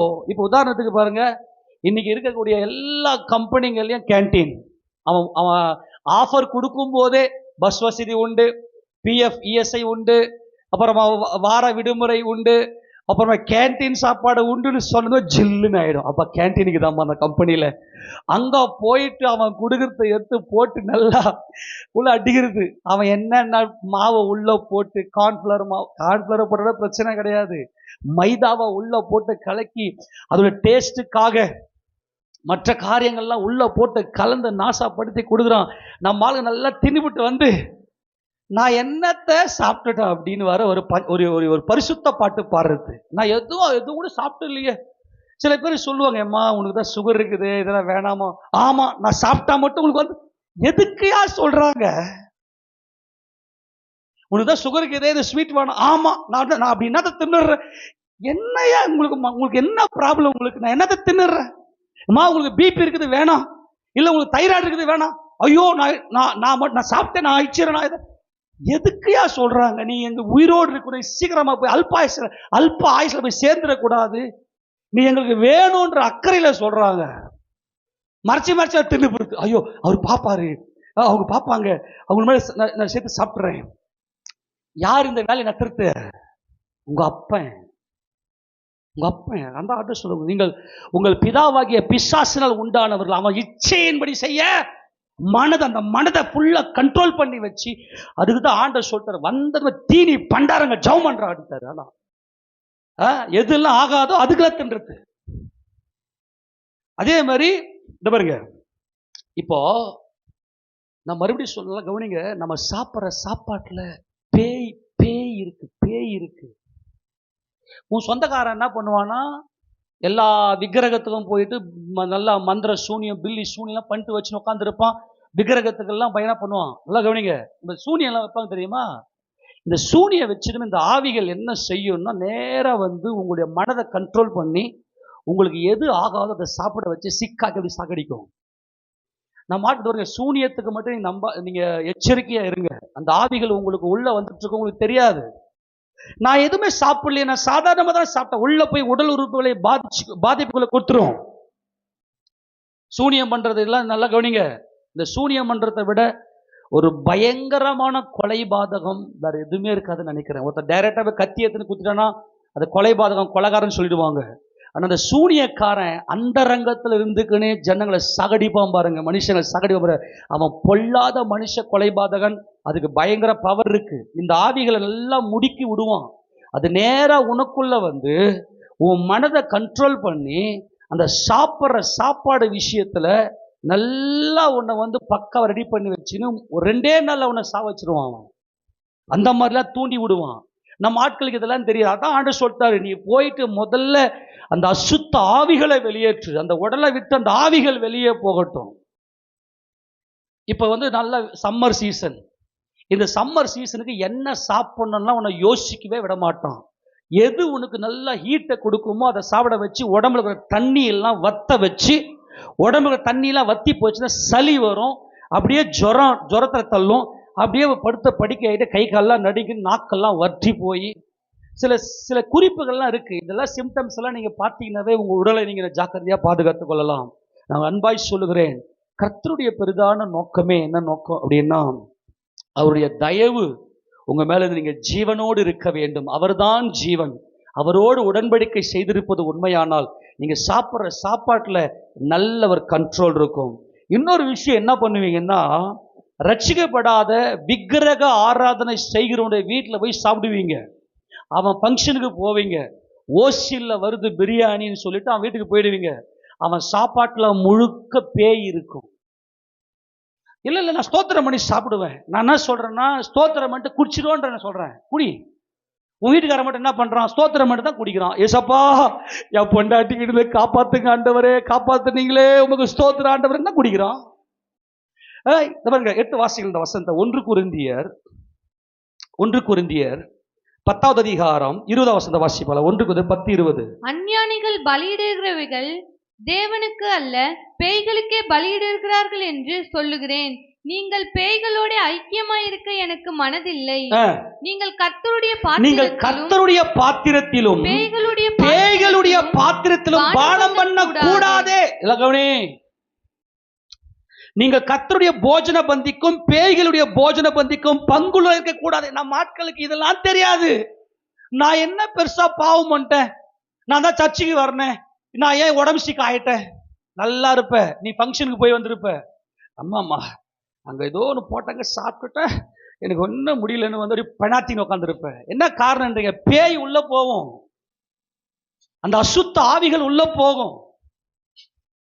அது போயிட்டு நல்லா பண்ணுங்க.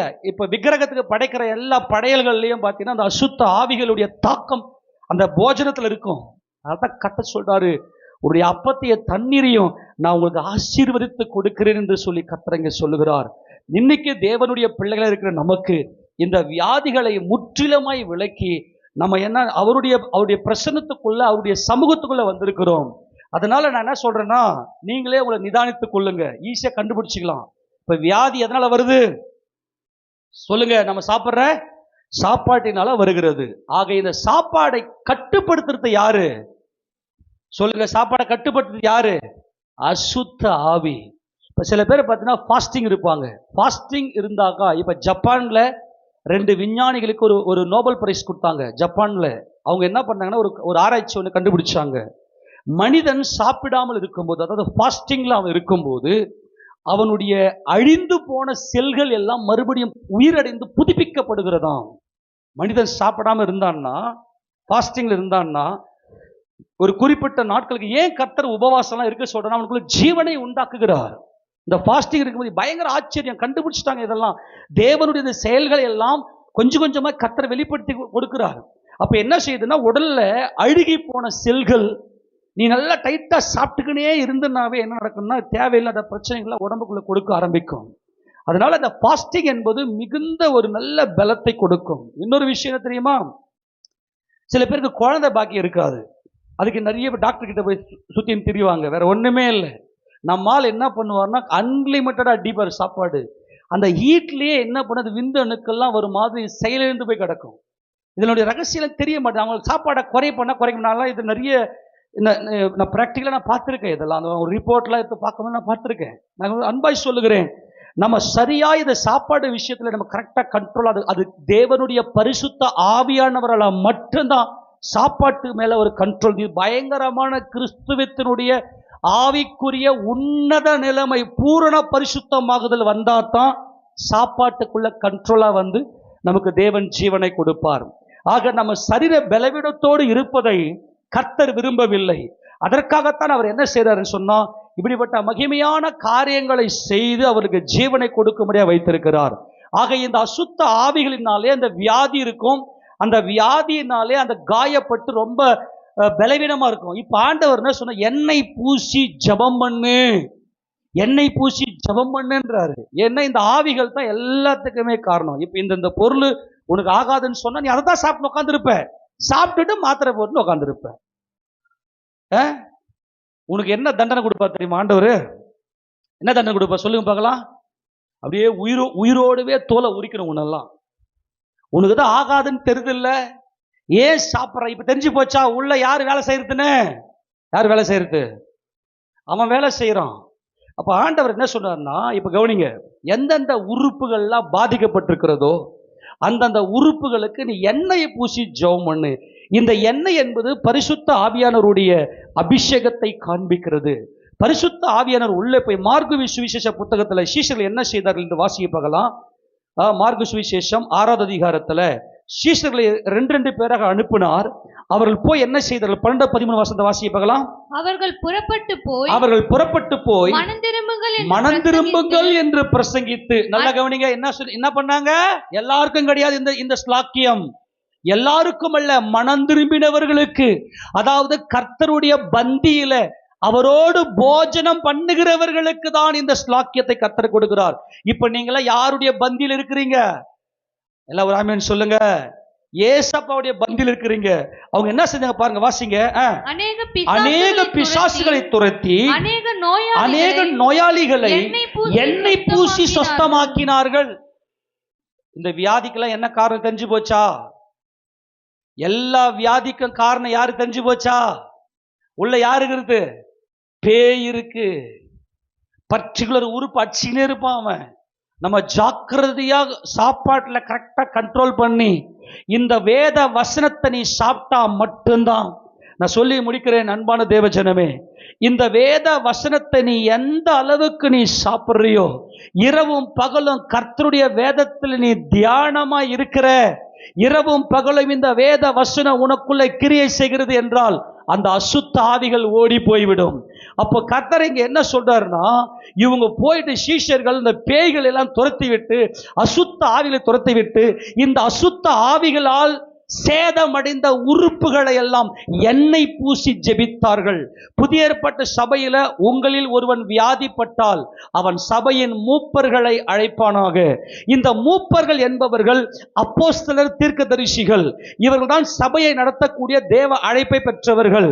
இவர்களுக்கு இந்த எண்ணெயை பூசி ஜெபிக்கும் போது உன் பாவம் மன்னிக்கப்படும், உன் வியாதி குணமாகும் என்று கர்த்தர் சொல்லுகிறார்.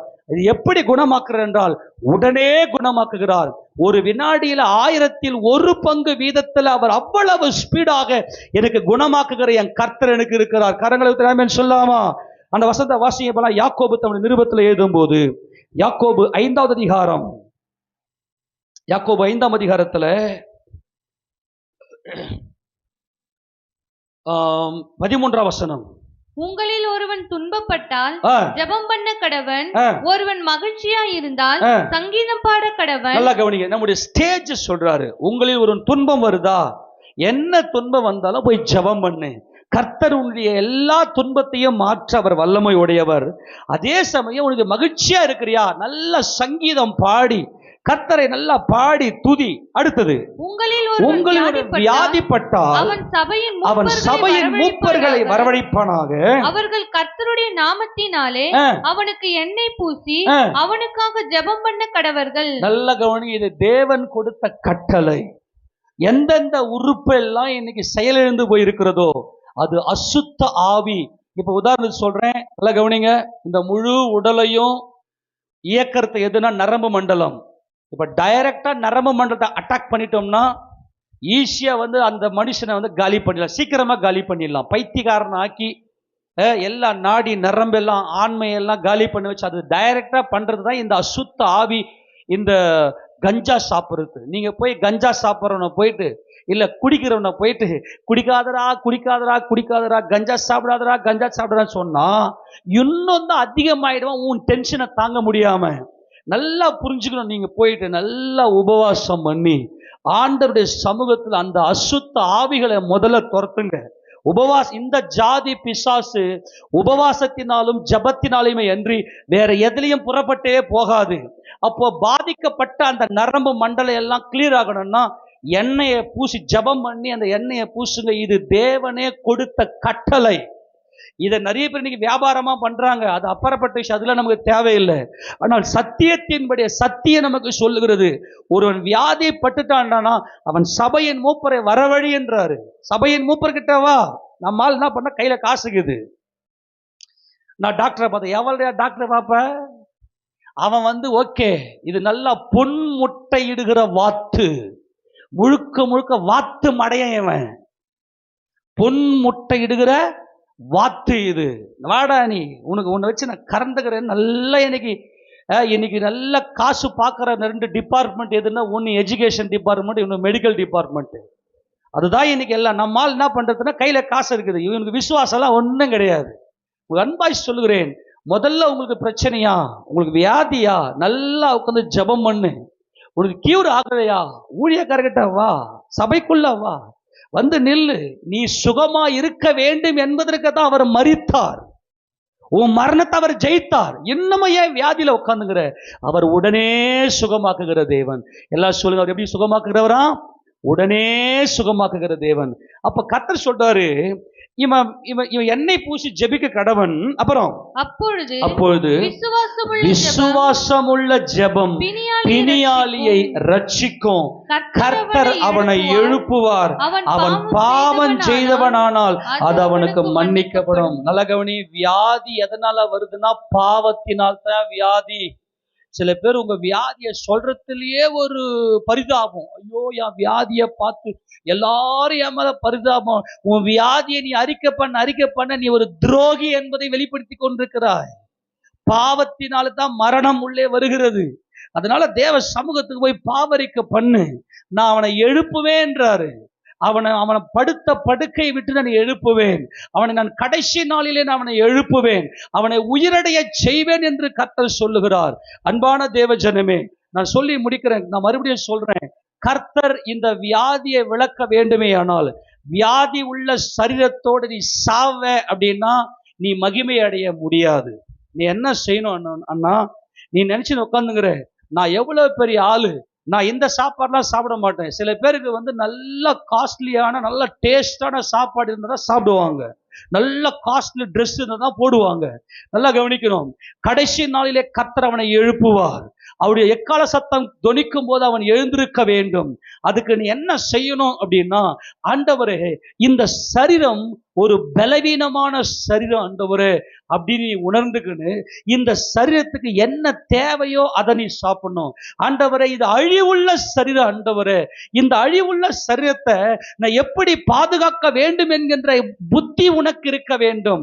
அப்பதான் நீ மகிமை அடைய முடியும். இயேசு ராஜாவுடைய வருகையில நீ போகணும்னா இந்த சரீரம் பலவீனம் உள்ள சரீரம், இந்த சரீரம் அழிவுள்ள சரீரம், இந்த சரீரம் ஜென்ம சரீரம், இந்த சரீரம் பலவீனம் உள்ள சரீரம் ஆண்டவரே என்பதை நீ அறிந்தால்தான் இயேசு ராஜாவுடைய வருகையில எக்கால சத்தம் உன் காதல கேட்டு நீ மகிமை அடைய முடியும். உன் உடல் உறுப்பு அழிஞ்சு போய் அப்போஸ்தலர்கள்ல எப்படி செத்தாங்க தெரியுமா? பலத்தோட, ரத்த சச், நல்ல உடல் ஆரோக்கியம், தலைய வெட்டி அந்த உடல் பல சுகத்தோட செத்தார்கள். ரத்த சாட்ச செத்துட்டனா நீ தப்பிச்ச. உன் உடல் உறுப்புலாம் அழுகி போய் அப்படியே வெளிச்சிக்கணும், அப்படியே எல்லாரையும் கஷ்டப்படுத்திக்கணும். நைட்ல தூங்க இந்த வியாதிப்பட்டவன்லாம் பாரு, மரண பயத்துல வீட்டுல இருக்கிற ஒருத்தர் தூங்க மாட்டோம். நம்ம சாவத்தையே சாவறோம். இவனை சாவடிச்சு இவன் உயிரை வாங்கிட்டு நம்ம போயிடலாம். சில சில கொடுமைக்கார ஆளுங்க இருக்கிறாங்க, வீட்டில் இருக்கிற நிம்மதியை விட மாட்டாங்க. ஏன்னா மரண பயம். நல்லா கவனிக்கணும்.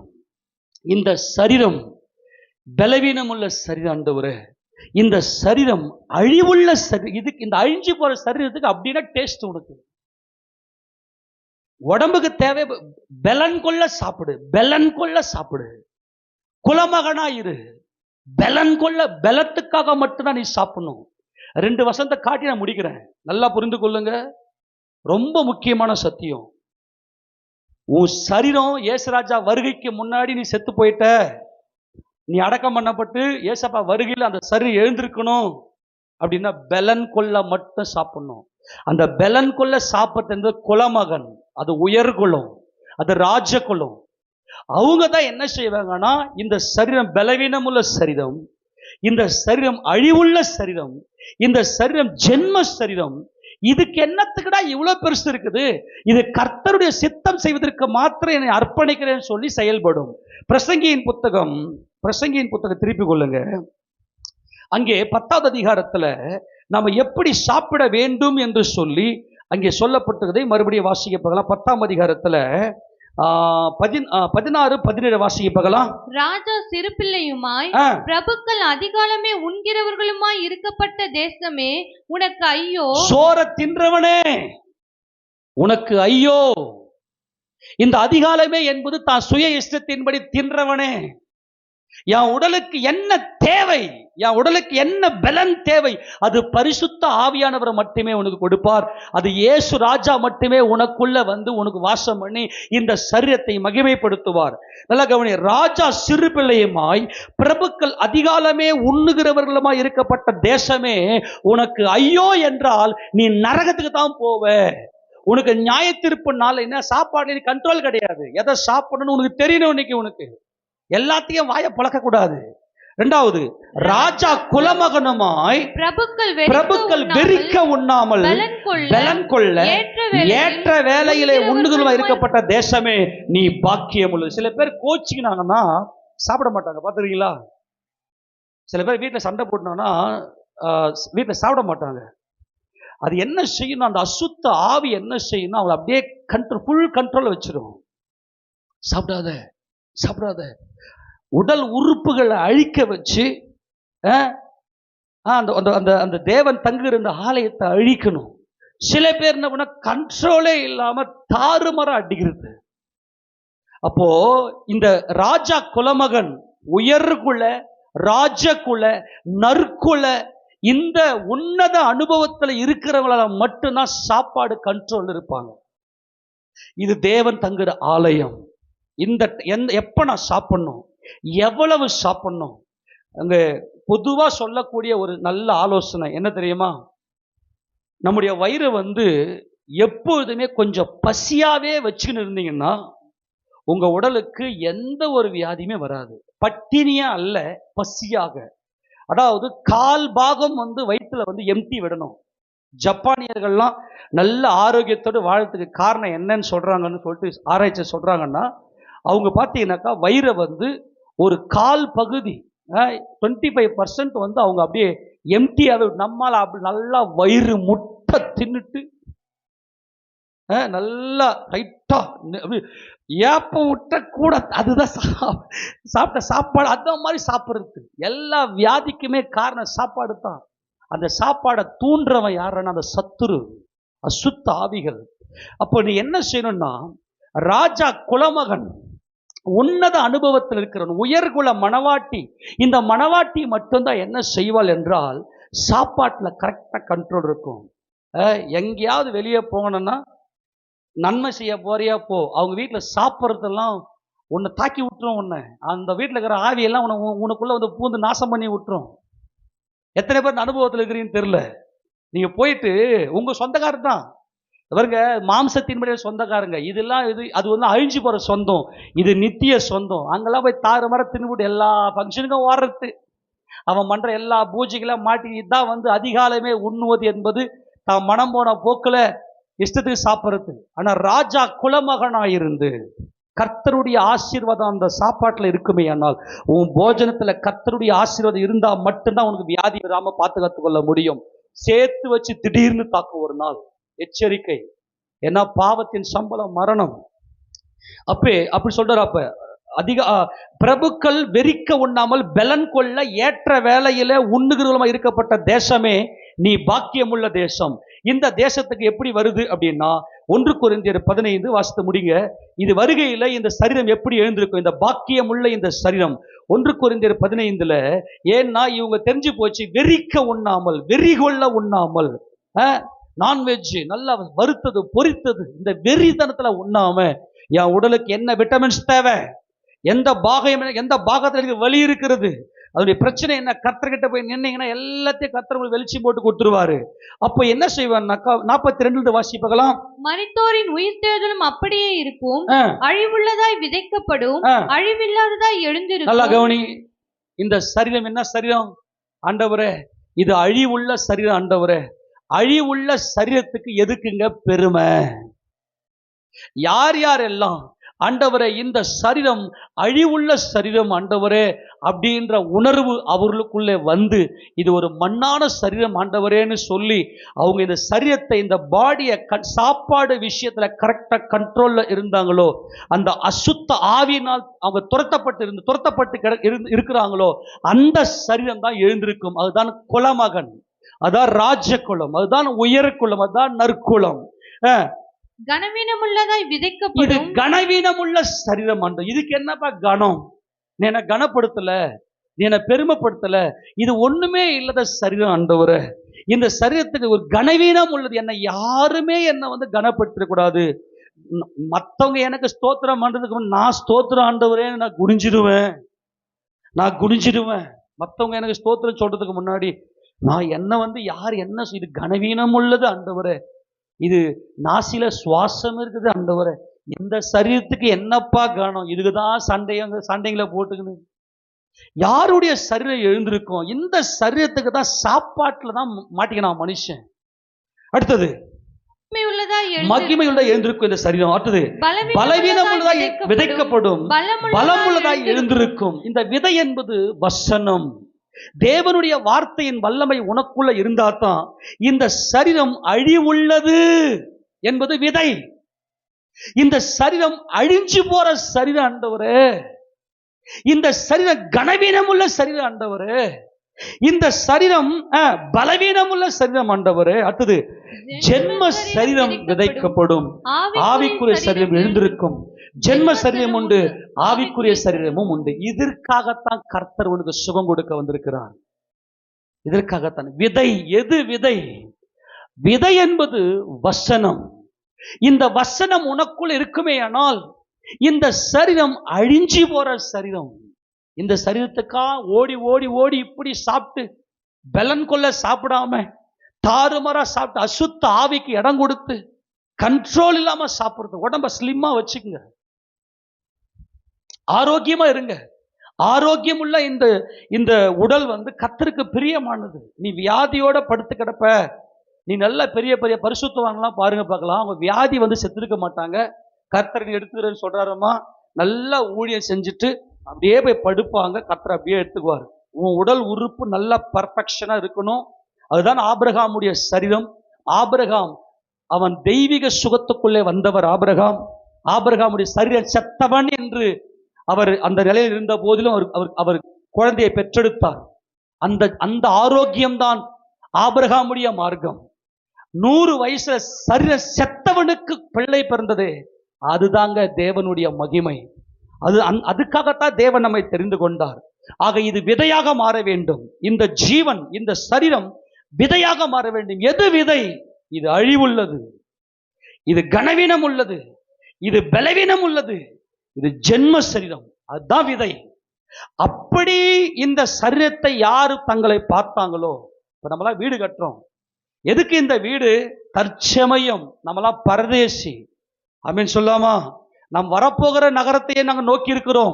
இப்போதைக்கு தற்செயலாக இருப்பதற்கு ஒரு கூடாரம் இடுகிறோமே தவிர, வெயிலுக்கும் மழைக்கும் பாதுகாத்துக் கொள்வதற்காக கூடாரம் போட்டிருக்கிறோமே தவிர, நாம் மகிமையின் சரீரத்தை எதிர்நோக்கி கொண்டிருக்கிறோம்.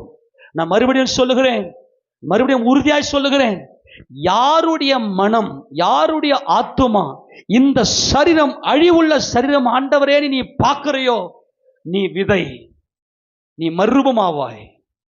இந்த சரீர கனவீனம் உள்ளது ஆண்டவரே நீ பார்க்கிறியோ, இந்த சரீரம் விதை, இதுக்குள்ள ஜீவன் இருக்கிறது, விதைக்குள்ள ஜீவன் இருக்கிறது. இந்த ஜீவன் உள்ள இந்த சரீரம் மகிமை அடைஞ்சு எழுந்திருக்கும். உடனே உன்னை குணப்படுத்துகிற உன் கர்த்தர், உடனே உனக்கு சுகம் கொடுக்கிற உன் கர்த்தர் இந்த சரீரத்தை எக்கால சத்தத்தை தொனிக்க பண்ணி எழுந்திருக்க செய்வார். அன்னைக்கு மகிமையுள்ள சரீரமாக, பலமுள்ள சரீரமாக, ஆவிக்குரிய சரீரமாக, அழிவில்லாத சரீரமாக எழுந்திருக்கும். நித்திய நித்திய காலமாய் தேவனோடு கூட அந்த மகிமைக்குள்ள இருக்கும். ஆக வியாதி என்பது மரணத்தை கொடுப்பது. ஆனா இயேசு ராஜா நமக்கு ஜீவனை கொடுத்து பலனை கொடுத்து தேவனுக்கு முன்ன கொண்டு போகிறார். வியாதியின் மேல் நமக்கு ஒரு ஆளுகையை கொடுக்கிறார். கரங்களுக்கு ஆமென் சொல்லாமா? எதை குறித்து பயப்படாதீங்க, என் கர்த்தரோடு கூட நான் பந்தியில் இருக்கிறேன். இந்த சரீரம் ஆவிக்குரிய சரீரமாக மகிமை அடையும். இதற்குள்ள ஜீவன் வந்திருக்கிறது என்கின்ற உறுதியோடு இருங்க. கர்த்தர் நம்மை ஆசீர்வதிப்பார். நம்மளால முழங்கால் இருக்கலாம். பரலோக பரமபிதாவே, வானத்துக்கும் பூமிக்கும்